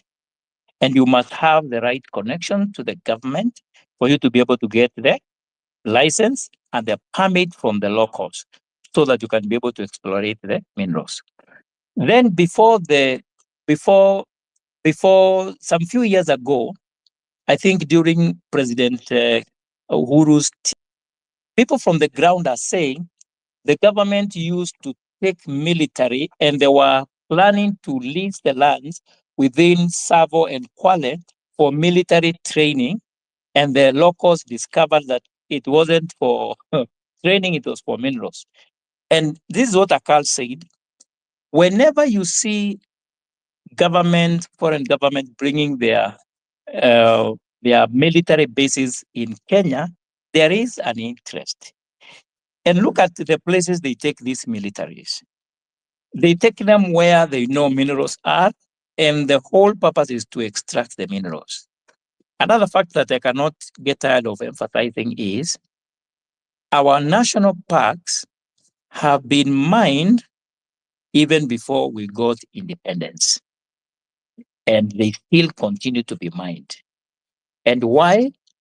Because this is a market controlled by cartels. Akala, I agree with you, but there is one point that I would like us to, expand a little bit. The problem of minerals is not a problem caused by President William Ruto. It is something he found, and he's just trying to manage so that he can himself benefit out of the grabbing that is going on in the minerals sector. And these are people, I don't think even the president himself has the power to resist them, because it is an intergenerational kind of inheritance in these minerals. And therefore, he may be not in a position actually to fight them. All he can do is to bring new contracts, bring new relationships to be able to continue. And if you doubt and you think this is a conspiracy theory that it is not possible for Kenya to exploit minerals, look at what happened to Talo Oil. Why did the two small partners leave last year, such that it is only London now that is owning 100% of Talo? What happened to the oil? If they were unable to extract from Turkana, why are they not extracting from the coast region? Because they had all those two options. These are very political matters, and we can do our activity on minerals. And as Africa Center said, it's a matter of policy, and Akala has also alluded to that. The current setups in the policy, Guria had promised last year that he would change this 2016 act and bring new policies. I called the journalist that did the article that I was referring to, because I have some few contacts of them, and they say that they have not seen any update to the policies that have been brought forth. So we are still, Joho will still have to operate with the 2016 Act. And I can guarantee you, even Joe, I don't think he has the capacity to resolve the issues of the minerals. It's only the president and him, I think, mobilizing the whole population of Kenya for Kenya to be able to become a mineral-rich country that it is. But the truth of the matter is, Mburia promised that the airborne study that was done, that's when he discovered 970, but he said they will have to go now physically and discover these minerals and confirm their availability. And if there is more, that I don't think has been done so far. But as airborne survey is concerned, it was done. The maps were provided. And that's what Senator Onyonka has requested in the Senate to be provided. Once it is provided, I think we'll stop being conspiracy theorists and it will become a reality. But the government is also resistant in giving this information because they know it can touch the wrong places. However, these are the facts, and facts are not deniable. It is there. We are very rich in minerals. Finally, let me touch on if I have time, but I can wait for someone else to comment if it is possible, or I complete what I was saying. Just finish what you're saying, because I also have 2 or 3 questions to ask, maybe for clarification. Thank you. Now, as good citizens of this nation, as much as we complain against the government, we must also be able to provide solutions. And I believe Akal, Apollo, and my other comrades in TikTok. For example, me, I'm better in TikTok. That's why I have a following. Twitter, I'm just trying to struggle, but videos are coming here. And I thank those who have been sharing the videos we are doing in TikTok. But as good citizens, we must also give the government options.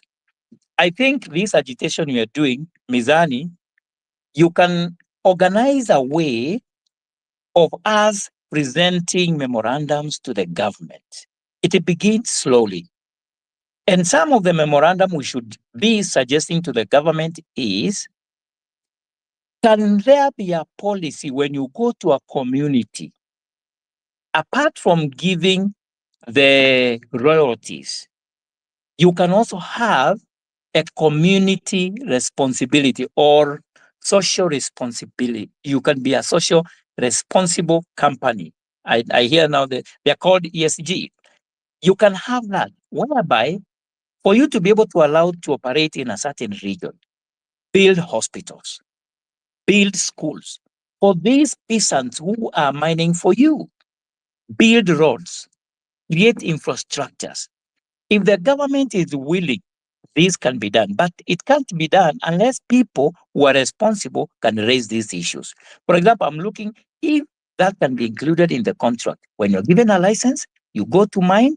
We know you are going to steal. We know you're not going to declare everything. Yes, you declare kidogo kidogo, but you won't declare everything. So we make you do things in that community you're going. That's that.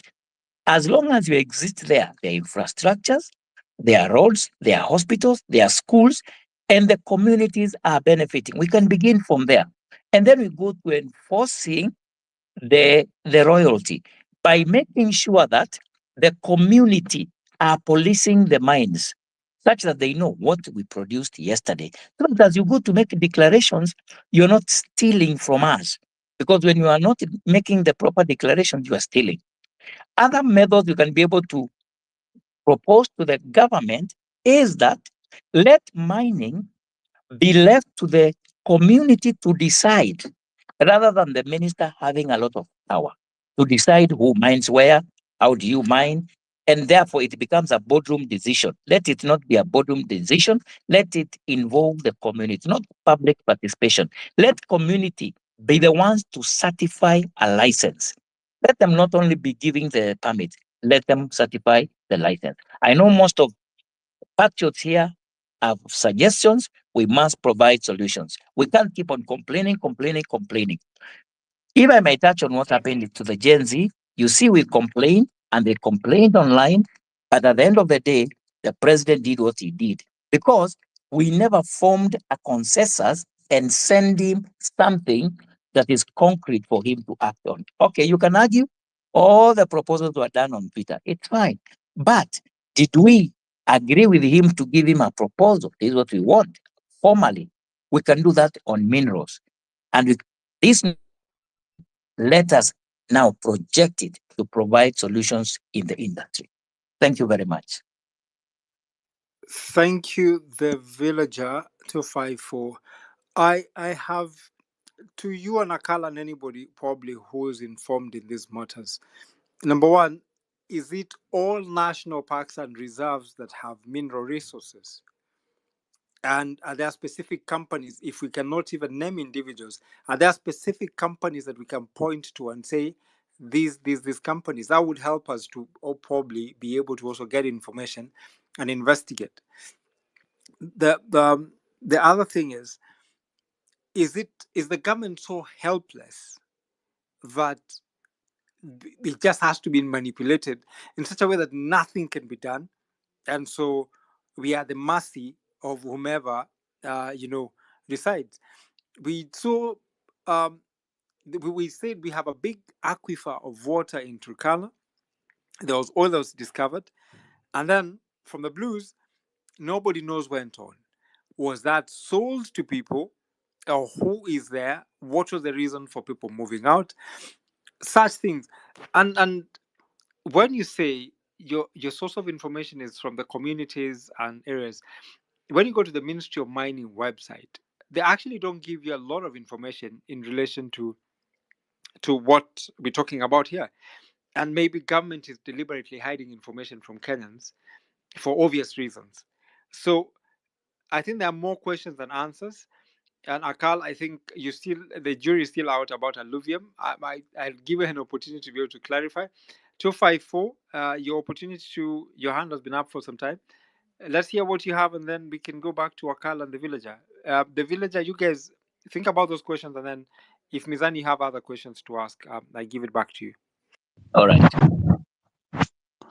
Um, thank- 254 first, and then the villager. If there's anything, then Mizani can take over. Thank you, Obeds. I've just been keenly listening, and based on the feedback that you're just reading, my thoughts come in from this perspective. One, there is a lot of mystery in the mining industry, in the Kenyan perspective. And the reason why I say this, just like the villager 254 said, the Ministry of Mining, as per se, if you've even just mentioned it right now, go to their website and you will not find enough information to get your barometer or your direction of north, south, east, or west. And this is where I also come from in my thought process. When these guys are saying that these so-called 970 minerals are anomalies, my question is this, and this is purely scientific, basics, throughout the politics, throughout the feelings, throughout the emotion of the conversation. It is very simple. Mining is a scientific process. If you go to dig for gold, you search for gold. There are certain parameters you use to search for gold. So when these guys came out and said, okay, we are researching and we are looking for minerals, the reason they came up with that number is they had certain parameters of what they were looking for them to determine like their 970 minerals or whatever it is. So for me, my thought process is, if you've gone to do your scientific study and you have parameters for, let's say, 1500 minerals, and whatever you find is 970, and further research into these 970 deposits is that maybe, let's say, half of them are anomalies, as some of the members in the space think. My question would be, then the report should be very open. It should be, we went looking for cobalt, we found deposits of cobalt.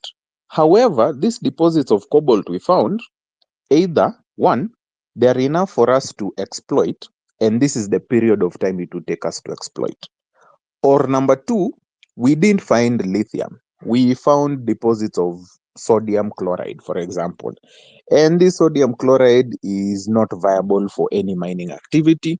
It is contaminated, it's not considered pure. So therefore, we consider it as a natural resource in itself, which is waste. For example, that is. So when we sit back and we say that there are 970 anomalies, the question is, what were these anomalies and what was being looked for? Number one. My second thought into this conversation is that I think as Kenyans and as active citizens, we should stop this belief that we will say something, but we cannot mention names or name companies because we feel like, oh, it's not the right thing to do. We've existed in that space for 60 years. It has never helped us in any way as citizens. 60 years of mining, 60 years of hydroelectric power, for example, and still Kenya Power is still very inefficient with resources that we know exist are in the public domain, and they are still very inefficient. So what of those minerals we don't know about? What of those contracts that are hidden behind red tape? Have we ever asked ourselves why it is so difficult for ministries that, like mining, which are supported by Ministry of Lands, digitization of land records is such a crazy affair in this country that it has never happened fully, 100%. It is because there's a lot of mystery and a lot of deals being crafted behind closed doors. And anyone who will tell you that this information is so sensitive that it cannot be revealed in public, I'll question it in this fashion. We know of the minerals in Europe, for example. We know even in the UK there's natural gas that is being mined. We know of the great BP spill, and even a famous movie has been made about it, about an explosion at an oil well. All these things are open, they're out there in the public domain, and these are foreign countries. We know of things in Europe, but we don't know of things in our own homeland. So I think at some point in time, much as we say these are conspiracy theories, I think sometimes we need also to sense check our own morality and say, listen, if we want to question something, let's question it with from the standpoint that we want to gain knowledge, as opposed to just saying, okay, people are coming to give us conspiracy theories and this is not true and this is not true. But for me, I'd look at it this way. Anyone who's telling me that they're not 970 minerals, the first question I'll ask them is, show me a report that debunks it. And number two, show me the evidence behind it and the organization that searched and did this proper research from start to finish. However, for as long as there's more mystery and there's more red tape into these so-called reports that are being done, we still end up in the same space. So for me, I'm willing to listen and I'm willing to question. And that has always been my motto. Whenever we look at every single aspect of our country, whether it be mining, forestry, whether it be the treasury in terms of finances, whether it be social services for the youth, we need to question everything so that we also call out transparency, because transparency is a requirement for us to grow as a country. So instead of us just saying, oh, this is wrong or this is a conspiracy theory, for me it is, and I agree with the villager 254, these reports are online. They have been put out by media houses. So anyone saying that it is a conspiracy theory, for me, it is okay. The media houses have put the articles together. We've done, while listening, I've also just been brushing through some of those reports put out by media houses. And for me, I've not seen anyone trying to debunk these statements. And the fundamental question as I land would be, So five. Okay. yes, as I'm I landing. wanted you to land in 30 Yeah. seconds. So my final question would be, and this is a very good example of just something in our recent memory, tallow oil. This was a mining venture gotten into by a private enterprise. And there's been a lot of arguments back and forth. Anyone who can go and find out about what has happened since tallow oil came into this country will tell you that the kind of boardroom politics and politics being played there, we will never exploit that oil in Turkana. We will never do it. Simply because there's a lot of mystery in the public domain, there's a lot of mystery in the Ministry of Mining about how this deal was struck in the first place and the players involved. And therefore, let's continue asking those questions. And that is my submission. Thank you. Thank you, 254 for life. Mizani, there's something I'd like to say. And sometimes, when you become a whistleblower or someone who is trying to unearth something that is happening and everybody else does not know, it's easy to be called a conspiracy theorist.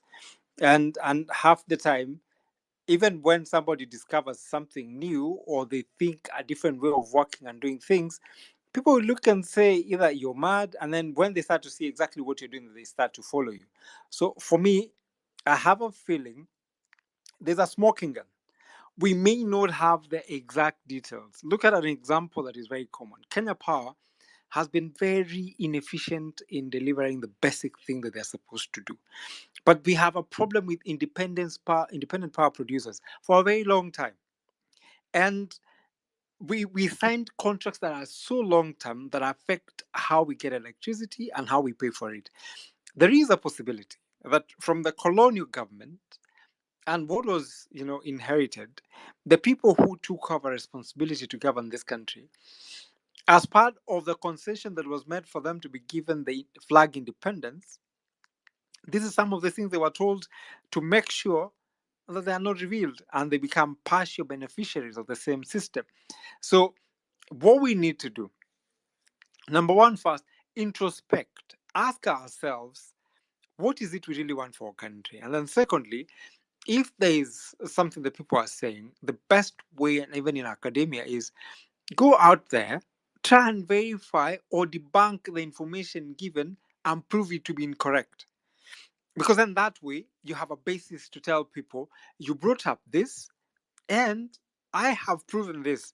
It's up to you to prove that whatever is said. And also, okay, there's an argument that he who alleges has to prove. But at the same time, if you also have to dispute, you must prove that whatever allegation that you're trying to disprove is wrong. So, Mizani, that said, I give it back to you. Maybe you get the conversation to the next few minutes so that we can consider closing. Thank you. Thank you very much, Obed. I hope you can hear me. Now, looking at what has been happening in the country and these kind of revelations that keep coming, I think it's only a fool who will refuse to. No, Mizani can't hear you very well. There's a bit of static in your. There's a bit of. It's not very clear. Obed, can you confirm you can hear me?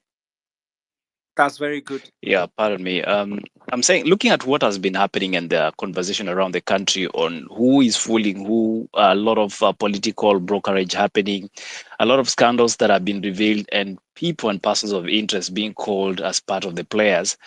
I mean, only a fool will refuse to listen to these two gentlemen who are raising a lot of issues that needs to be looked into seriously. But then again, as we started the conversation, we said that it is Youth Day. I think, is it Youth Day? Yes, around the globe. And as we celebrate the day, there's also a constituent we call the young people that have a big percent to play in how this country will be governed. So reflecting on the issues that are being raised in itself, it's a start point. Providing solutions and memorandum, it's also a continuity of this fight. But then again, people having to realize that the more we stay with the truth, the more we hide from the truth, we continue harming this country. It is maybe the wake-up call that all of us need to take. And I want to go to Akal. And Akal, as you come in, people are asking, where is this and that kind of mineral? I know we can't have all the time to look through, but how do we map our resources in this country? Is there anything or any scientific usage that is put into play to allow us to know what is where? You've talked about, I think that was my good friend, the villager, who mentioned the 140 plus 6, was it you, 140.6 billion US dollars in the coastal region, and that in itself would have brought a lot of change in our country, but we've refused to question this kind of issue. So Akal, how do we map our resources, and how can you help Kenyans become guardians of their own resources? Thank you very much. That is a critical question, which is okay. And I think at this moment, it needs to come to attention of everyone that everything that we are talking about here is not conspiracy. I want to answer that question, and I want to start by there is someone I heard saying, how do we know that these national parks truly have these minerals? Because people have been talking, oh, national parks are being mined, national parks have minerals. We have to remember something first, that these national parks were not there before. Just like there's somebody who corrected me saying that Ruto is not the person who started all this mineral looting, which I also know is true. I was just basing my facts based on the present engagements. If you look at these national parks and national reserves, they were established at specific points, at specific time. Just like I started by the issue of Nasolot National Reserve in West Pokot that was established in 1979. Numerous minerals in there, including U-235 uranium. Now, there are documentations that were done by the Britons before they left. And you come to realize that, including the Turkana oil blocks, that most of them were grabbed by Wetangula, there were classified documents, the government, that they found. And the first-hand documentations, I think I forwarded most of them. There's some people who shared me emails. More than 1,000 people were in my DM. That was last month, and I shared these documents all over. If you look at a place like the Amboseli was just called Amboseli area back in the days. And you look at the report number 90, the degree shift 59, the geology of the Amboseli area, it elaborates all the specific points, because these geological surveys were already done. You had someone say here that you back your effort, that these geological surveys, I mean the mining, were started way back. We can remember the 1911 Maasai Agreement that made them come out of their land, and they signed documents without them knowing. And that is where we came to, they started mining the Magadi area using the Magadi Soda Company that is currently called the Tata. And that is after that, that is when they evacuated from the the Nairobi National Park area. That was their land, the Masai Mara. And these people, they restricted these animals at these specific points, because you can't tell me that the animal just decided, oh, let us just go and start grazing in the Masai Mara area so that it turns into an specific points. And the reason for this was to guard something. If you go to Masai Mara today, there are some specific entries that you can't access. There are some things that happen there that is out of the public, domain. So these things are actually backed on information, leave alone the documentations that I've made. We have the geology of the Amboseli area, that is 1959. The report of 1966, we have the geology of the Mara River, the Siana area. We have got the geology of the Kavirondo Gulf. During that time, it was called the Kavirondo Gulf, the present day Kisumu, Homa Bay, Migori, cutting all the way up to Taranganya, to the highlands of Kisii, coming all the way back to the Rift Valley Belt, the Nandi area. That was the Kavirondo Gulf. And they've elaborated the kind of minerals that they discovered at that specific points, because Britain has a lot of gold. There is we've got a lot of gold was transported in Britain, and this gold, most of them were coming from Africa. So these specific points were turned into national parks to reserve something. And another thing that backs up my evidence is the Mombasa Kampala railway line that was constructed. You see, the Indians really took a lot of time in this thing, and we were told that it was basically for trading. This Mombasa Kampala railway was a map to pass through specific regions that are seriously mineral rich. You look, it has cut the coastal area, it passes through the Ukambani, Western, it comes all the way to pass Nairobi, it comes all the way to Rift Valley. Part of it will go to Kisumu, and another one will now go to Uganda. You will realize that it was dissected, it was used to dissect Kenya into two halves. So most of these things were not just done for the sake of doing them. They were done for specific purposes. So for the people who didn't get these documentations, I will forward you all these documentations. Take your time and pass through those degree sheets. There are over 10 important documentations. There's a video I just posted in the comment section. You can look that I was trying to scroll through some screen. You can see all those are documentations that you people need to set your eyes on. And while we are looking at these things, let us not look at them in the basis of, okay, it was just written. No, let us read this documentation and try to dig more into that kind of an information. Why do governments do what they do? So I would say yes, there are documentations. And thank you. Thank you, Akal. And, as we continue having this conversation, different government players are actually coming out to either defend or oppose the conversation that is happening on mining. I just see here a press release that has been published by one of the listeners that is tuned in. And thank you, Hannah Wangombe, for that and bringing it to our attention. So Kenya Wildlife Services has put out a press release with no sign and everything. Nobody has signed out that document. So I don't know if that's how it's done. You guys will have to help me out. But this is what it states. Kenya Wildlife Services wishes to dispel false information circulating on social media regarding alleged mining activities in the Tsavo East National Park. We wish to clarify that the images being shared online are not from the said Tsavo East National Park, and there are no mining activities taking place there. In fact, the images being shared are from Galana Kulalu Food Security Project, located in Galana Ranch, managed by the Agriculture Development Corporation of East National Park. That's interesting. This is aimed at enhancing food security in Kenya through large-scale irrigation and sustainable farming practices. As part of the program, canals are being constructed to facilitate water flow into irrigation farms. KWS remain committed to conservation and protection of our national parks and wildlife heritage. Not side. Mizani, on that, I have something to say. On Sunday, we do know very well that KWS was on the space.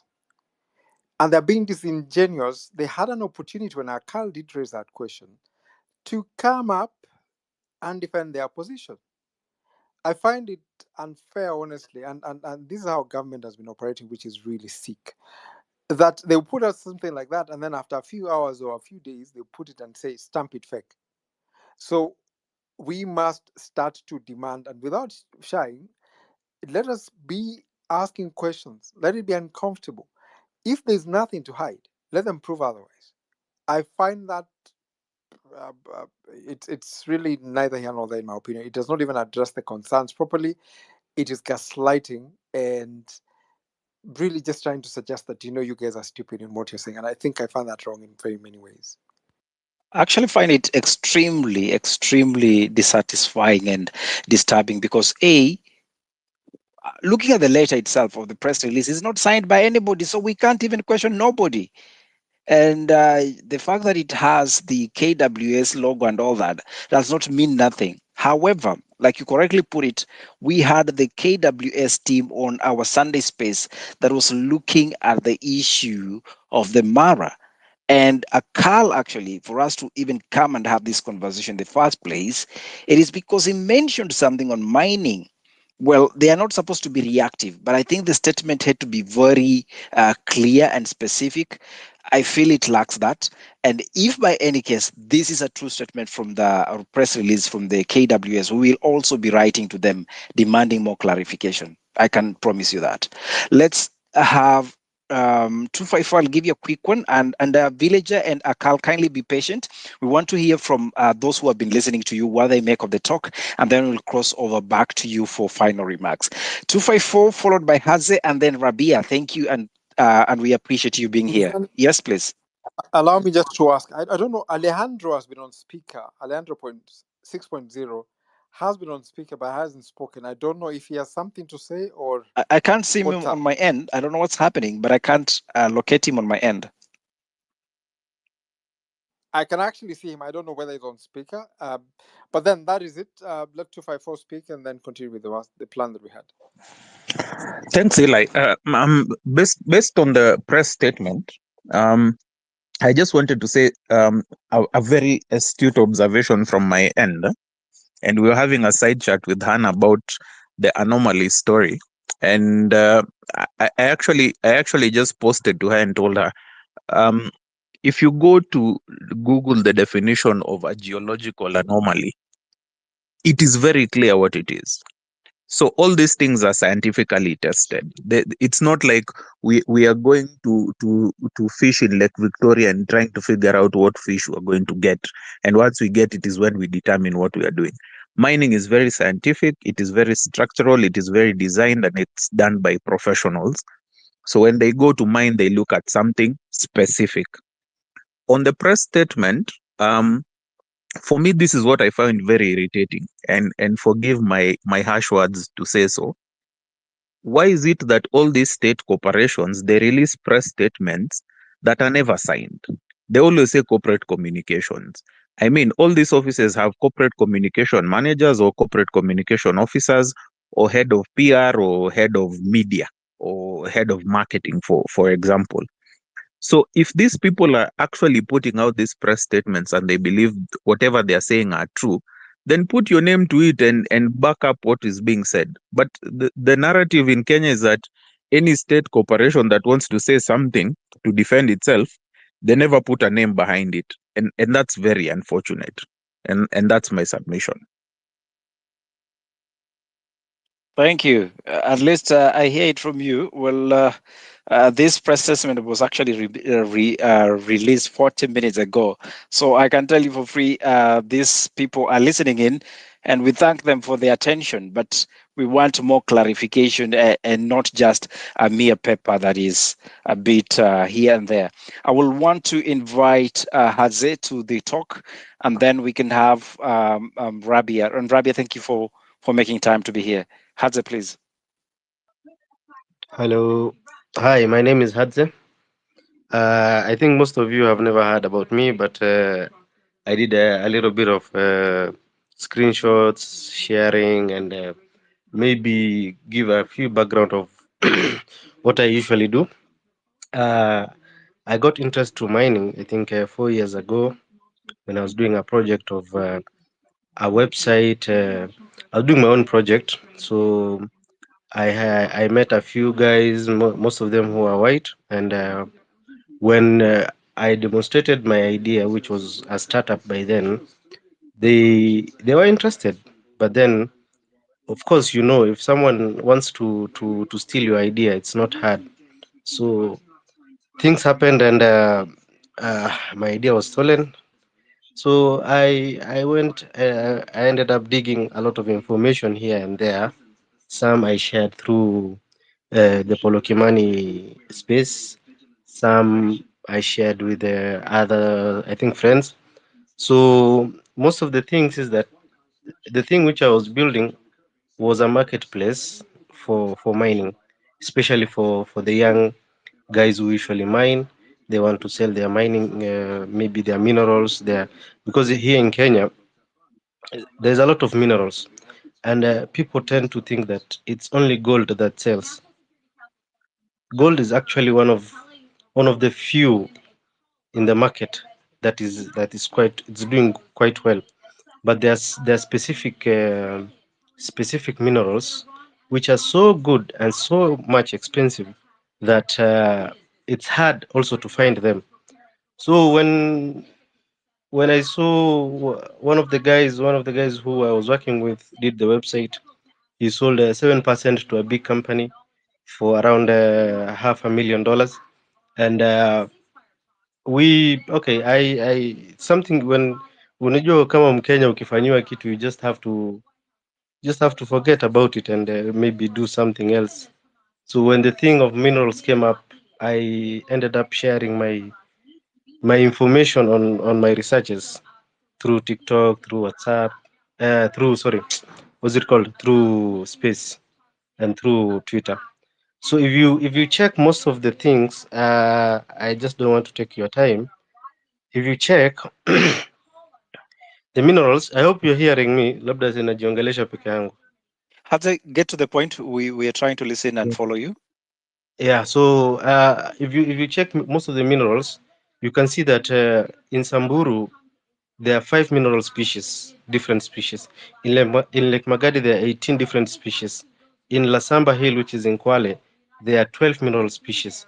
In Taita Taveta, where most of the people are fighting through ranches, has around is it 2 minerals. In the Umba Valley, which is in Makweni, there are 10 different mineral species. In Voi, there are 26 different mineral species. In Kakamega, there's around 10 mineral species. In Tharakanithi, there's also. In Kericho, there are 25 different mineral species. In Mrima Hills, there are 63 different mineral species. So these are few of the names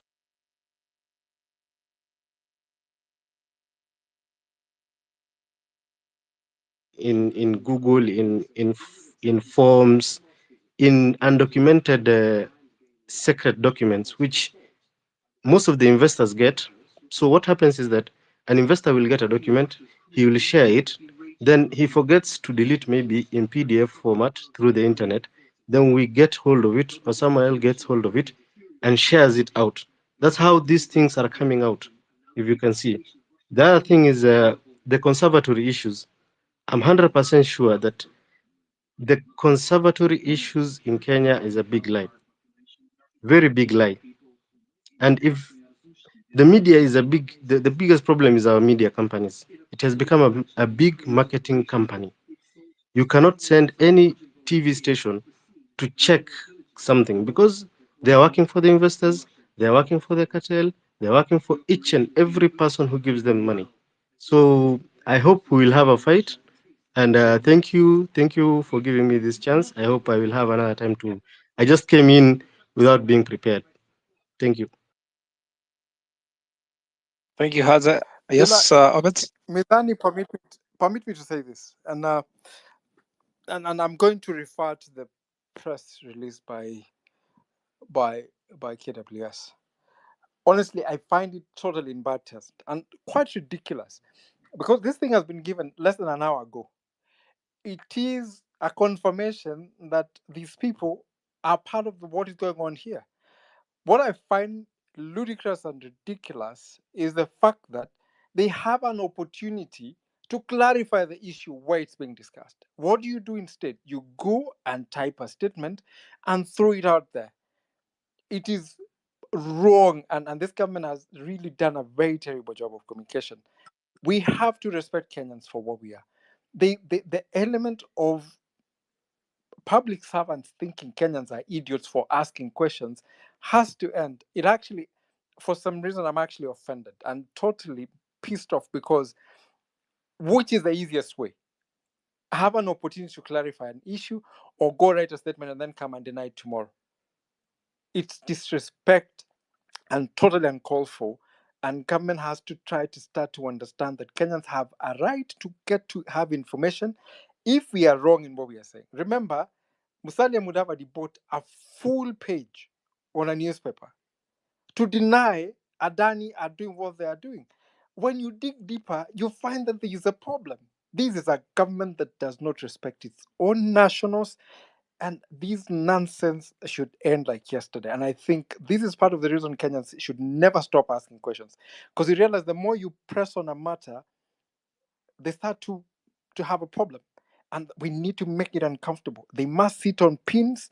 They have a responsibility to inform us, and we have a right to information, and it's a constitutional demand. It's not even a favor.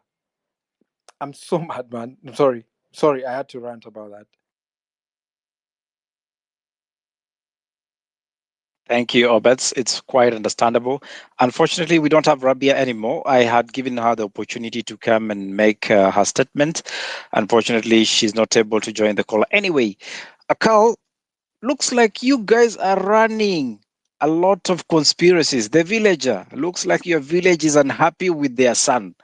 And that's why we are having statements being published. I want to start with you before we can go to Akal, and quick remarks on that statement from KWS. And number two, what is the alternative truth about this issue of mining? What do we need to know or don't we know? The villager. Thank you so much, Mizani. um, the day before we went to JKIA, I'm the one who released the video that trended. And actually, the BBC had nothing else, no other information except they took my video, they played it that morning in London. Someone called me from London. And the reason is all the media stations refused the pleas by Senator Onyonka to share about the Adani deal. When I listened to Onyonka and I listened to Nelson, I decided, you know what? I think I have a responsibility. I don't know how many people I'll reach. Probably I'll reach about maybe 1,000 people. That time my TikTok was running in maybe 3,000 maximum. And I put out the video. Unknown to me, it went so viral. And by the time the media was picking up the story, it was too late. I'd already produced 3 videos to the effect, and it had already gone also. The problem we have in this country is, for example, what KWS have done is they have given a communication, and this is what, if you have read history, this is propaganda. Actually, what they are doing is they are releasing something that they will refuse later as you have correctly said, they will say this is fake. We didn't release this because there's no one to hold accountable. Who released the press release? How did it get to the press? And it is the same, the entire government. Now, this is how Adani became a sale from being a PPP. It became a sale because me, from a real estate perspective, I judged the document I received because I have the entire the whole document. I have them. I sift them through and I compared with what I do as a real estate professional. I do everything. We have about 7 laws we follow in making a lease. And therefore, I realized this is not a lease, it's a sale because there is also financing in it. And the title will be charged to Adani Enterprises or Adani what? Not Enterprises, Adani Investment. And therefore, it wasn't a lease. And it is not a lease, but the press continues using the word lease. It is a sale. Now, this government is a master of propaganda. Every time they want to counter Kenyans, they issue statements that embarrasses them later. Because two days after JKI issued Mudabad issued the statement, said there's nothing like that. KEA came out and said, yes, we are in deal with Adani. And yet he had refused before parliament and also in press. So it is insultive to me. It is, they're behaving like we are stupid. We don't know what we are talking. And all they're putting out there in the media is confusion. So they are masters of confusion. That's why they're throwing everything all over the place to confuse people. Look how they have played the cards. When they were putting the ministers, the CSS, they introduced, during the vetting, they introduced the motion to remove Gachagua. And, they are crazy. They are always putting things there for us to be busy about. Same way they stole about 15 billion from e-citizen. While people were presenting, this statement came out, oh, we are losing money in e-citizen. And then they are running to refuse. Some other people are having typo error and they are stealing millions. And then when that confusion is going on, they always throw out media, communication, and so on and so forth to confuse us.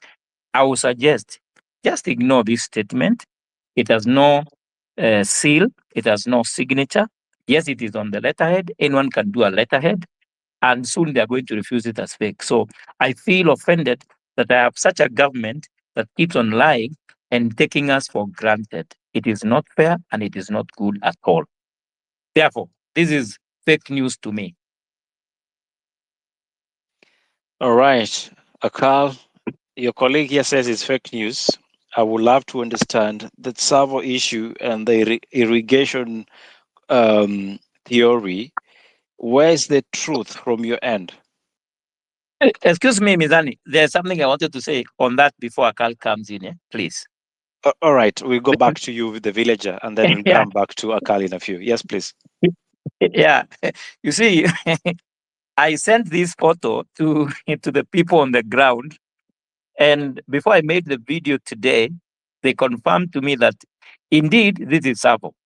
And they can even tell me they most likely know who is doing that mining. When I was here, the guy tried to call me back on WhatsApp, but I didn't pick. So I could have known which mining is that they're doing that. Although there's another photo appearing as Wanjala mining, but Google can lie because you can put anywhere you want, anything you want to put there. But the thing is this, there is a question of the past. I can tell you, if you want to get this information in your local communication or when you visit Mombasa or something, ask anyone and they will tell you that they know for many years that cartels have been mining in national parks. And the other question that you will want to ask is, why did Masai Mara increase entry fees? And why did they think it is okay for Amboseli to be run by another company? Meru, I've been told what is happening in Meru. I have photos from Savo. I have photos from Savo, and I have other photos from the coast of Mombasa showing strange connections. And the person who sent me those photos said they have already drilled, they have found the oil, and the oil is being piped out into the deep sea. Therefore, it goes without no one knowing that it is going. Now, what happened to the oil that we took to Mombasa? Two big ships. Anyway, they can say it is conspiracy. They can say it is irrigation, but we know the truth is clear. And as you are saying, you can write for them to confirm. Why don't you ask them if they can take journalists to site? Thank you. All right. Thank you very much, the villager. And I'm telling you, your ancestors are celebrating you today because you are asking the right questions. The village boy taking the information around the globe. Before I come to Akal, once again, I apologize. Rabia, we were earlier on trying to get in touch with you. A lot of issues have been canvassed, and I know you work within that community that is passionate about our environment and our animals at large. But largely speaking, I don't know if the minds of crime bother you because we are looking at the crime zone. Rabia. Thank you so much. Shukran kwa huu space. And yes, I'm very passionate about conservation. Niliona pia ile official communication from KWS kuhusu uchimbaji madini ndani ya Savo Park. So kidogo mi nilikuwa na submission tofauti, manake huku leo nimekuwa nikizunguka area na ukiangalia kwenye profile langu nilikuwa nimeweka pinned post kuhusu base titanium. Sasa huku leo tumeona maajabu kweli kweli. Manake for the last couple of days we are hearing rumors based titanium are around. No one knows what they're looking for, who they're going to see, what is the agenda of the meeting. Yani hata mikutano yao ni kama haifuati ile misingi za kisheria. You know, in accordance to the law, if they're to hold a meeting with any group of people, they should circulate an official notice for the meeting, circulate an agenda. Sasa hakuna kitu kama hiyo wamfanya. Lakini cha ajabu leo tumekuwa na mkutano within the community in Kipini in Tana Delta sub-county. And within that meeting, you know, it's a couple of people that have been selected by the community wa represent, yani wawakilishe ile haki yao na vile wao wenyewe wameamua kama community, of which ni no. Tiara hata wameandika mabarua kusema sisi tumekataa, hatutaki uchimbaji madini huku kwetu na wala hatutaki kampuni wakuje kama Base Titanium kutuchimbia huku madini. Sisi tumesema kwa jumla hatuitaki. Yani they've made a very strong written submission. Cha kushangaza walipigiwa na I think the MCA, waliambiwa watu wa base wanakuja tarehe 15 which ni Thursday. Wao wenyewe wamekorogeka kwa sababu hakuna any notice formally, hakuna any agenda, chief mwenyewe hana habari. Then tunasikia leo vile walifanya kikao, they have now been invited by the governor to go and have a meeting. So mimi, you know, I'm just an environmentalist. Kuna sehemu hapa pia tunahifadhi na kulinda wanyama pori. There are elephants around here that we protect. And, you know, for us, we are ready to stand for the rights of the elephants. But wao communities pia tunajaribu kuwa empower in terms of empowering them and equipping them with knowledge of their constitutional rights, their legal avenues of redress that are possible and available to them. Lakini cha kusitiza utakuta yani there's a lot of push from the government, and for me personally, I'm just a conservationist, you know. Mi natembea huku nikiongea tu na watu kistori zangu, lakini nimeshangaa kwa sababu sijawahi kuona a private company yenye iko na nguvu kiasi hii. Mpaka ukiwa na mkutano, it's like, is it dangerous to you? Like, how come hamwezi tukubali kwamba watu wamekataa, watakufanya na lazima yani. So it's very shocking what I've observed today. Within the span of just a few hours of closing that meeting, I received a call and I was told tumeitwa na governor.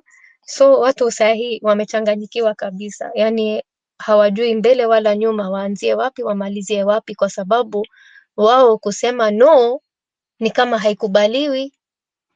So I wanted to share this on this platform because I don't feel it is fair for this kind of pressure to come in from a private company. I've never seen something like this before. I don't know how we will be able to actually push for our rights as a community, as environmentalists. It's very worrying to see how base titanium is moving around in this area. It's very concerning to me. It's very concerning to the local communities. I think people in Kwale have had very nasty experiences. In Arabuko, the same. Na sasa hiyo maovu yote anataka kutuletea huku sasa sisi, I don't know what is going to happen, but I'm thankful and grateful for this space. Mi nitazidi ku raise awareness kwa hii issue. Every time there's an update, I will keep adding onto that thread on my pinned post, ndio watu pia wa monitor hii kampuni inaitwa Base Titanium, na mi najua lazima watakuwa hapa, watakuwa na watu wao hapa. Kama wanatusikiza, wao pia wakae wakijua ya kwamba yale wanaofanya si sawa na si haki, na kuna watu wenye hatutonyamaza kamwe. Tuko na sauti na tuko na haki kikatiba na kisheria, na lazima wao as an international company, they should respect the rights of local people. They should respect the rights of Kenyans and the voice of Kenyans and the decision of Kenyans. You cannot come and push people to give you their land. Kuna watu wamezika babu zao pale. Are you going to uproot everyone's history, everyone's culture, everyone's environment, everyone's deceased? Like hawana shame kabisa hii watu. So yangu ni hiyo, nilikuwa ningependa kusubmit. Niko mahali network mbaya mbovu, niko mstuni. Mtanisamehe, but I hope that you've heard me, and I really hope that some of these submissions will reach places where we can be able to get support for these marginalized communities wenye hawana sauti, hawana nguvu, hawana empowerment legally. If anyone is willing to assist us down here in this very small fishing village, tafadhali mnaweza kuingia kwa DM tusaidiane, manake naona hujangwa si kidogo tena. We didn't think it would be as big as it seems to be turning out to be. It's quite a monster. Shukran. Thank you, Rabia. Sijui mbona una sauti nyororo, haumuogopi simba? Can you chase away simba akikuja na hiyo sauti yako kweli? Mimi sijana ulisikia kwa sauti niko laini, lakini ikifika mahali ya kupigana mi niko tayari. Tutasimama vita na wala mimi sichoki. Wao hata wao wenyewe wanajua na wanaelewa. Manake hapa siwezi kubali mtu anakanyagia tu haki ya wengine nikiwa hapa mimi. I'm a learned person. I am able, I have avenues. Nashukuru Mwenyezi Mungu, hata Mwenyezi Mungu kuna sababu zake kwa nini amenileta huku in the middle of nowhere yani. I could be protecting elephants in Savo, which I used to do. I ended up here and I'm very grateful for that, because I found that actually these communities are very vulnerable. Yani vulnerable kabisa.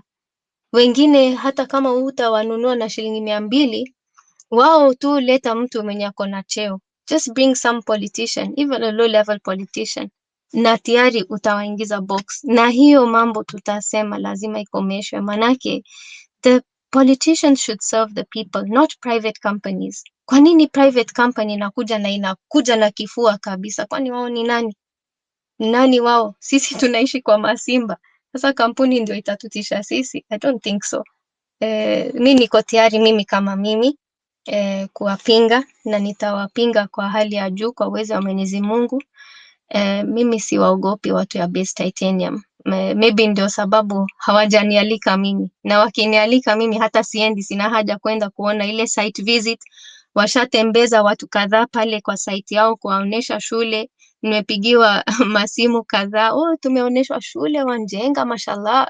Sema okay, why can't they, if they really want good for the community, they want development for the community, how come sisi tukija na project, hata kama ni project ndogo, manake uwezo wetu ni ndogo, sisi hatuna ile pesa, lakini ile uwezo yetu tunafanya na roho safi bila kuomba chochote in return. Kuna kitu inaitwa sadaka. There's something called charity. If you're doing it for charity, do it for charity. Lakini kwa nini utakuja useme utajenga shule, alafu kisha unaenda unachukua ardhi ya umma? Why? Why are you taking such a heavy price for a building? Such a heavy price for 40 chickens that you have given to somebody useme ni livelihood program. We tayari ushamtoa riziki yake na riziki ya watoto wake, waja kumpatia kuku, afanye nini kuku? You know, so these are some of the things that lazima tuchanue pia hawa mandugu zetu, madada zetu, wakuje kuona ile itakuja mbele kuathiri vipi in issues of health, in issues of the social impacts.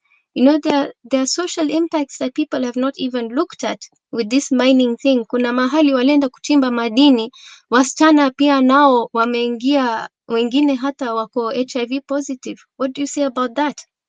Unaona? So these secondary, tertiary social impacts, they have not even done an EIA. If they've done it, where is it? They should provide us with that. We are the stakeholders. Sisi tuliandika barua sisi. Now, cha kushangaza, kuna other organizations environmental walioandikia barua. Wamewahi hata kuwapigia simu na kualika. Mimi hawajanialika. Na wala hata wasijaribu. Kama wanatusikiza kwa hii space, musijaribu hata kunialika, mimi siji. Hamtaninunua wala hamtanitingisha hata kidogo. Mimi niko tayari kupambana na nini, manake hapa kuna ndovu na hamtagusa wale ndovu. Wale communities ni jirani yangu na mimi nawajali. Utakuja kuathiri tukiwa hapa hai. You know? So I feel a lot of pain because what I've witnessed today has actually shook me a little bit. You know, tulikuwa tumepanga tu vizuri, okay, kama watakuja tutawasikiza tu, lakini tutawatisha. How come you didn't give us an agenda? How come you didn't give us a due notice of this meeting? Who are you going to see during this so-called meeting of yours? How come the chief is not aware? Vipi tunaalikwa mkutano na MCA na chief yuko hapa? Those are some of the questions that we had discussed. We had a legal advisor also, who I connected online just on a virtual call. And he raised some of these critical points, which are actually, I believe, legal requirements for them to hold such a sitting. And none of them were followed. So those are the things we were planning to ask. Kidogo tu hivi I'll hata give you 30 sijafika. seconds, Rabia. Tunataka tukamilishe kipindi. Yeah. Hata namalizia. So unaona, those were some of the things that we had planned, but maybe kulikuwa na leakage ya hiyo mkutano kidogo tu hivi, hata kabla sijafika kwa kambi tunapigiwa masimu, tumealikwa hola. So in such a situation, I think we need to be very alert because these kind of companies vile wana move, I don't like it at all. It reeks of unfairness actually and has no integrity whatsoever. Thank you so much. Pole nimeongea sana, niko na uchungu kwa vile leo kumeenda tofauti, lakini nimeshukuru kwa huu muda na this opportunity ya kuongea. Thank you very much, Rabia. We appreciate also the work you're doing.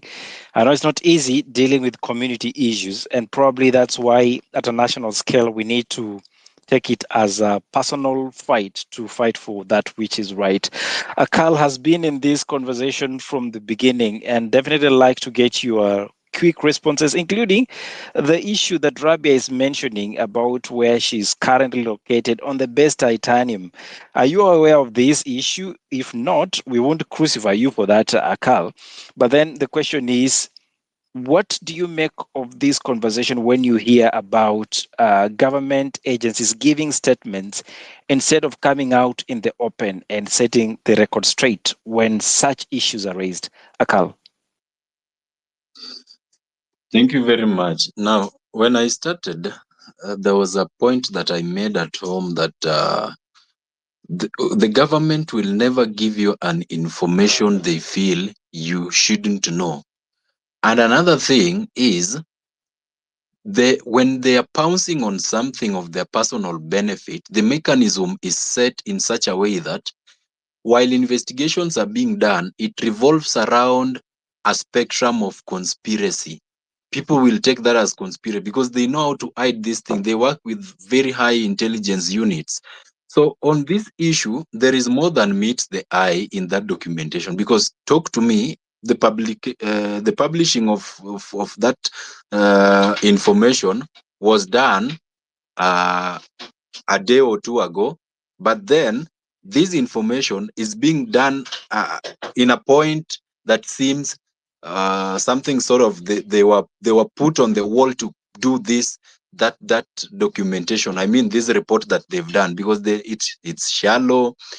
It doesn't elaborate more about real, because they've talked about, if you look at that report, they've talked about they've not talked about diversion of a river. It's clear, you saw those photos, that is a river being diverted. So there's more than meets the eye in the same information. Another thing why I'm so much curious on this Savo thing is because you can remember in when the Shakahola, massacre in quotes happened, because there is also some hidden things in it.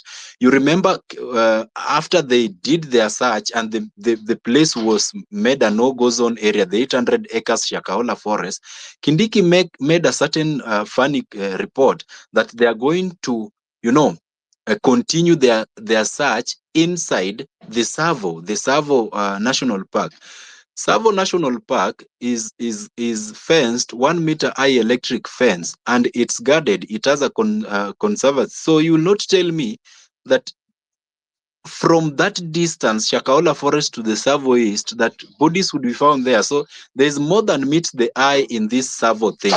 Anytime you see government defending some sort of information that has been published by the people who are trying to demand for accountability, there's always more into that. So buying that report, for me, I'm not boarding. Thank you.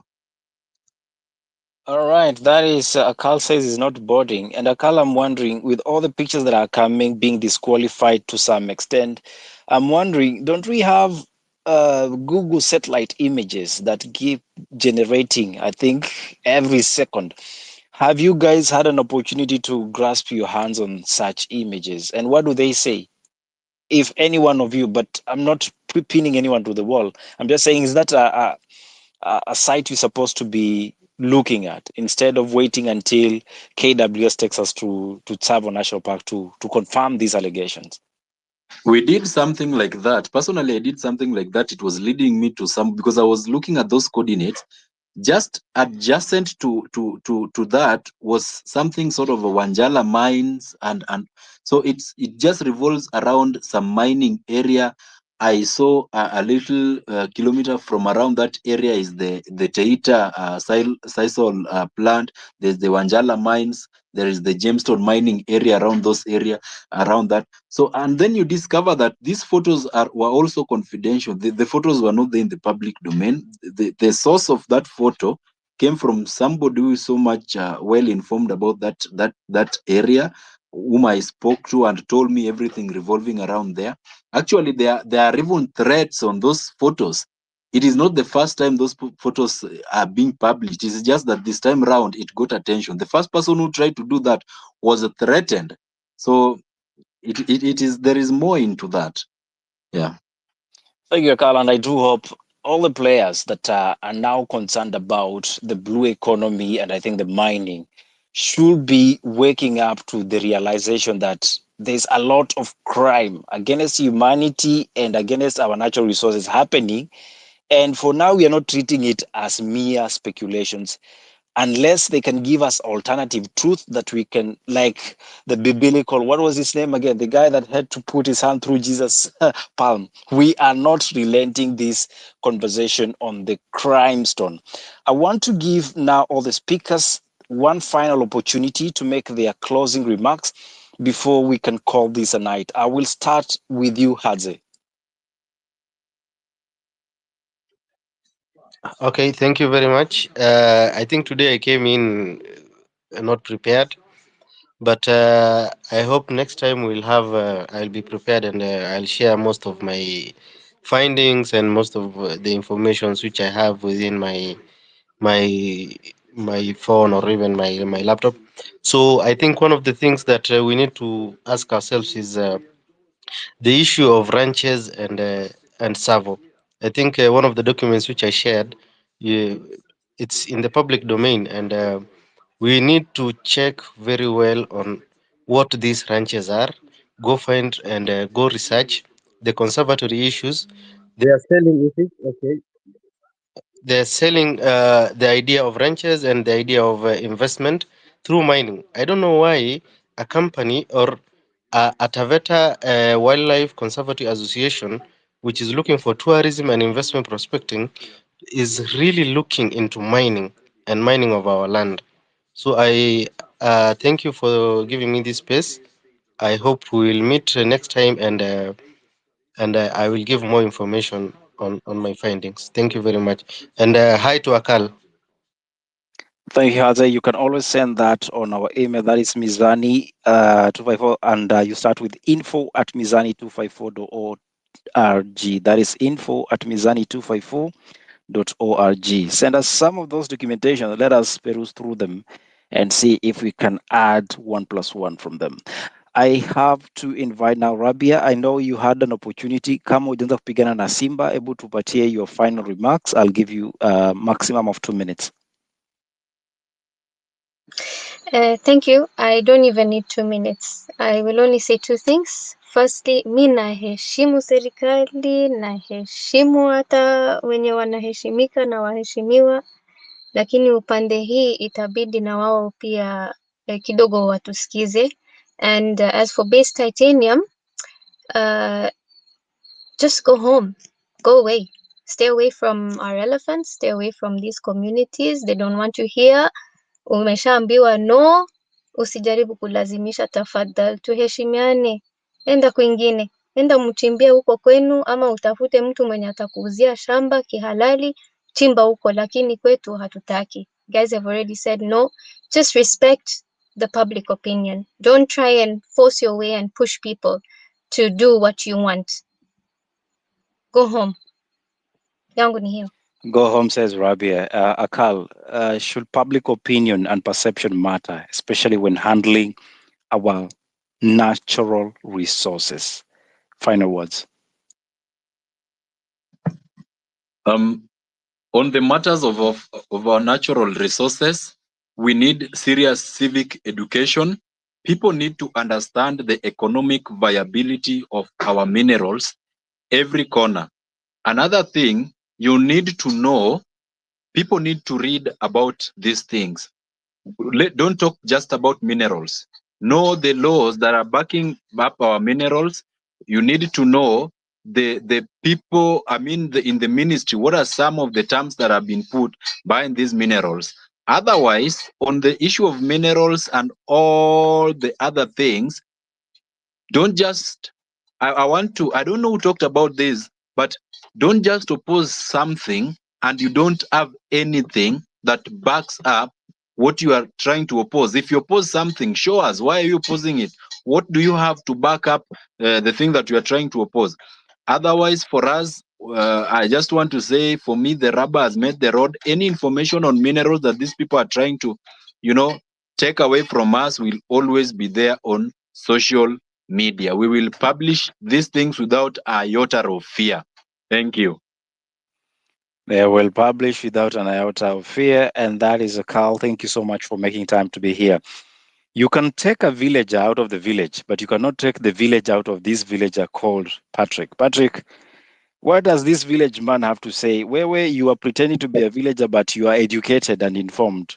Are you woke enough to tell Kenyans this is the way to go? Thank you so much, Mizani. Yeah, so I already explained why I'm a villager, but I'm Patrick Mongera, a man from Meru. For those who are patient enough to wait to hear me mention my second name. So, these things are very funny, because the data is out there if you're willing to mine the data.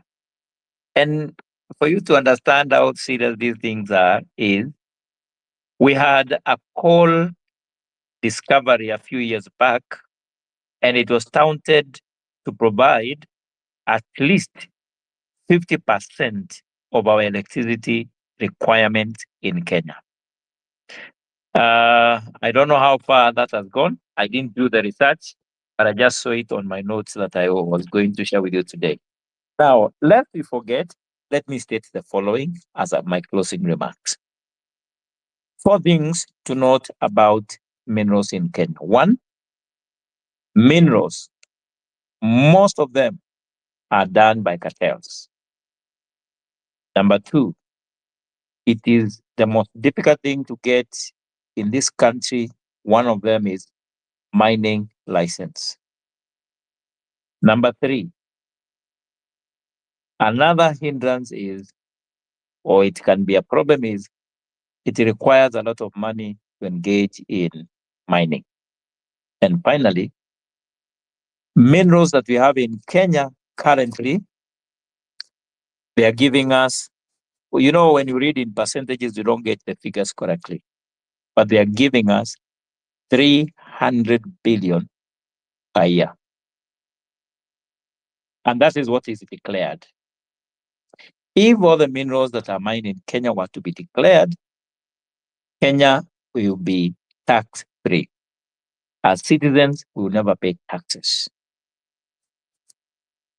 And then the other thing is establishing funding in this country, that's number 5, has been restricted by very, very tough laws on bringing money to Kenya, and they base it on rejection of any investment injection by honest, reliable investors in the mineral space. So we have only 3 challenges. 1, royalty enforcement. 2, proper declaration of exploration. That is, they are concealing these explorations. And number 3, inefficient or unwilling PSS and CSS.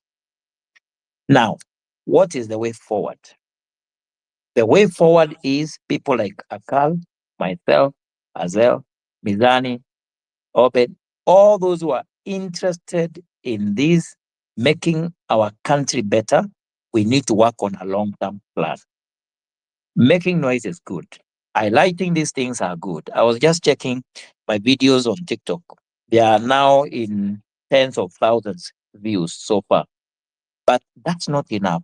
We need to put these things and work to make sure that we get it done. It's only that currently my main agenda is the public debt and some of the corruptions that are going on in the country. But mineral need to be given a priority because it can deliver this country from slavery. It can completely set us free. Everywhere you are in this country, you are sitting on a mine, on a gold mine, on a cotton mine, on a copper mine, whichever. They are all over this country. Okiya Omtata made a statement as I close. He said, the minerals in Kenya, they have been found to be, Kenya is the second richest country in minerals in the world. And he gave numbers that I tried to calculate with my S24 phone, and it refused to calculate. It's too big. Let's wake up, guys. And Mizana would suggest you can do this again. And people now, instead of now complaining, they come up with solutions. And we come up with a plan. Thank you very much, Kenyans, for listening to me. Thank you, Mizan, for this opportunity. I really appreciate to voice my voice. Thank you. Thank you, the villager. If anything, we have been debating with my team about the resources that Kenya has as a country, and if Kenya is resource rich, or we are just rich enough with resources. And there are terminologies used to describe what is a resource rich country. I'm not sure if Kenya falls under that category, but I'm hoping now that you mentioned you are number 2, I'd be happy to see how those numbers translate to the wealth that all of us as a country enjoy. After all, we've been called a plantation, among other names. But the village, I want to believe your words that we can live tax free, because I'll be the first one to move to Karen. But as it is, Okia Mtata says, we can't afford to buy any land in Karen, let alone our PSSs who move there after 1 month or 20 months of being in office, and they have homes with their major But salaries. Mizani, did you know that Karen has the cheapest lands available in Nairobi? Hata mi nasikilia kwako. You see, that's the reason you are not a villager. I'm being suspicious. I would have loved if you came here and you are very angry, but you are going against your own the beliefs and stereotype we have about the people from your region. You are too calm and full of life. Thank you, sir. Thank you. Mizani, Yes, Obed, the mic is yours. thank you, the villager. Thank you, Akala, and everybody else who's been here. Auntie Rosemary, nice to see you after such a long time. Greetings from Nairobi. Hope New York is good. Um, we we have had a conversation, and I think I did pick this conversation about minerals on Polo Kimani's space, and beautifully so. And thanks, Akal, for coming to the space yesterday that we had about migration. And I promise you one thing: we are a small organization, we are growing, but we're going to have to respond to KWS on that, because I think it is in bad taste. Government should not communicate like that with a lot of disrespect for its nationals. It is imperative that we probably put something out there. It might be a David and Goliath situation, but we shall do. Amizani 254, every opinion counts. It does count as long as it remains within the confines of civility, facts, and content. What we look forward to, we've had spaces and in the recent past, and we have endeavored to ensure that for every conversation we have, we work on a report and we share it with the concerned stakeholders. We did have a conversation on corruption. We shared a report with the EACC and who were happy to receive that. We did a report on the draft tourism policy for Nairobi County Government, and we shared it with the CEC and the public, the team for public participation. We are working on something for justice for nature, and we're going to have a series of that in relation to nature. And what we do, we post our reports on our LinkedIn page, and it's Mizani 254, and we are happy to try, other than just talking, we try to make a contribution directly to what is being done and put our voice out there. And that said, this is the place to have meaningful conversations and the scales of balance. Honestly, we do not work on behalf of anyone. And what you'd realize is actually part of the report we shared, when you had the president talk about witness protection, it's part of what was discussed in the expresses that we talked about corruption. And we hope and we want to follow up on that and see whether that can be done. It means there are people who are listening, and Kenyans do not shy away from giving your opinion. It does not matter. No one is small. Every Kenyan has a responsibility to defend this constitution. I'm sure we kept saying, the people may, which is optional, and the people shall, mandatory. But we kept forgetting that there is a constitutional requirement that every Kenyan go out there to defend the constitution by all means possible. Let us ask for accountability, not because it's a favor, but it's a requirement. And being an active citizen is the best thing you can do for your country. That's the only way. The reason why the political class have run roughshod and done all the silly things they have done is because they feel the population is not informed. We cannot allow that to happen. Let us do in our small voices. No one is small enough. And again, I keep saying this is more of a political fight. People need to organize. You don't have to have a head and go, do other things, but we need to have people. Let us identify and probably mirror shadow government and ensure that we check what they do and give alternative facts in terms of what they're doing and what the reality is. That way, Kenyans are the opposition as we speak. We cannot run our country the way the government is running it. We must look for a way to organize ourselves to ensure that we demand for accountability from this government. At Mizani 254, you're welcome for us to have meaningful conversations. And if you have suggestions of what we can discuss, we are happy to take that on board. And we are happy to welcome any divergent opinion as long as it's in the best interest of this country. Besides that said, I don't know what Rabia you have. I see your hand up. It must be itchy. I give you 30 seconds. I hope that's good enough before I give it back to you then. Yeah, thank you. Yangu ni very quickly on the issue of the statement by KWS. Wajua sisi tunafanya karibu na wao, na ningependa kusema mi niko na imani kwa idara ya KWS kuhifadhi na kulinda parks.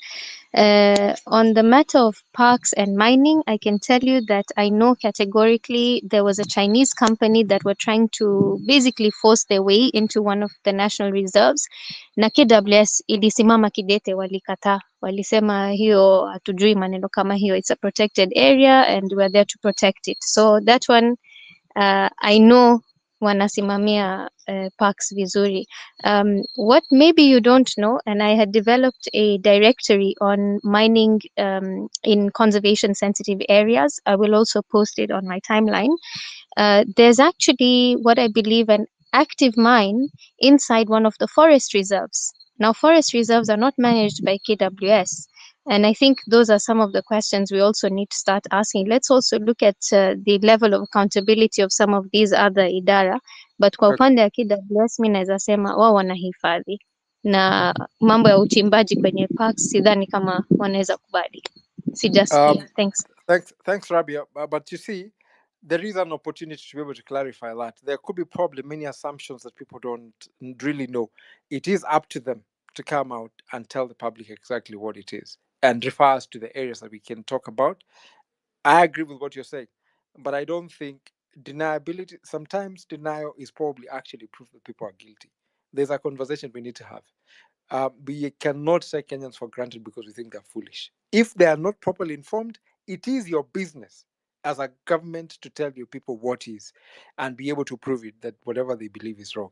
And just as I finalize Mizani, and my apologies for taking a lot of time, we would like to know, honestly, and we'll follow up probably with the people who are interested to find out what's going on in Savo. And it's critical that that be the case. But thank you very much for taking your time to listen to us. My apologies for going on a tangent and digressing and getting very angry, but I think it's very important that sometimes this is the opportunity we have to speak what we do. Thank you very much. So much respect, and thank you for supporting us throughout. God bless. Mizani, back to you. Thank you, Obed. I know you haven't disappointed the ancestors, because again, if we were to go with anything about stereotyping in this beautiful nation, the villagers should be taking lessons from you. But that is not to say and dismiss the anger that Kenyans have had for the past few months about the kind of country they want. We want a country whereby every young person feels they are part and parcel of the success story that this country has. And we are not just equated to kazi mtaani, kazi kwa vijana na pesa kwa wazee. We want a country whereby even the old know that their age is not a limitation to their ability to happiness. And they are worried if they were to live this life to go to the heavenlies, then their children or their offspring will suffer the dire consequences of the decisions they made, either not to become rich like the other thieves, or to stay honest, like some of us. Having said that, we want to equally call upon the KWS and all other stakeholders, including the mining and the blue economy and mining ministry, to actually come straight to Kenyans and clarify these matters. If we have royalties that have to be paid, and there are instruments within the law that allow that to be done, the biggest beneficiaries of this should be the population that lives within that locality, and not the international players, or we want to call them the county governments, because counties have been demanding money, including from the other day. We know the Nairobi County was demanding money from KWS in terms of profit sharing at 50%. And one will wonder, in all this, what is the animal getting out of this? And that is our wildlife. What is our the people themselves benefiting out of it? And how is the county then going to convert that resource to actually illustrate that this is what came from the nature, the free goose, the golden goose that has been laying, and has to benefit not just the economy, but has to be reinvested back to taking care of the very, very fundamental part of who we are, and that is nature. Remember, we've said time and again, nature is boss, and every other planning, including your economic planning, should rotate around nature and not the opposite. Having said that, we want to welcome you to all our conversations. This coming Sunday, we'll be looking once again at a very interesting topic, which is elephants, the Tusker. Did you know that Tanzania has no problem giving licensing to people to shoot down the elephants? And if you listen and watch the story of elephants, you realize that these are very interesting mammals that not only care about family, but family is first to them. And if we were human enough, then why would you take away somebody's family, knowing too well you are literally breaking their heart? Find out as we have that conversation this coming Sunday right here on Mizani 254 from 10 a.m. East African time. I'll be there. You should be there. Good night. Until next time.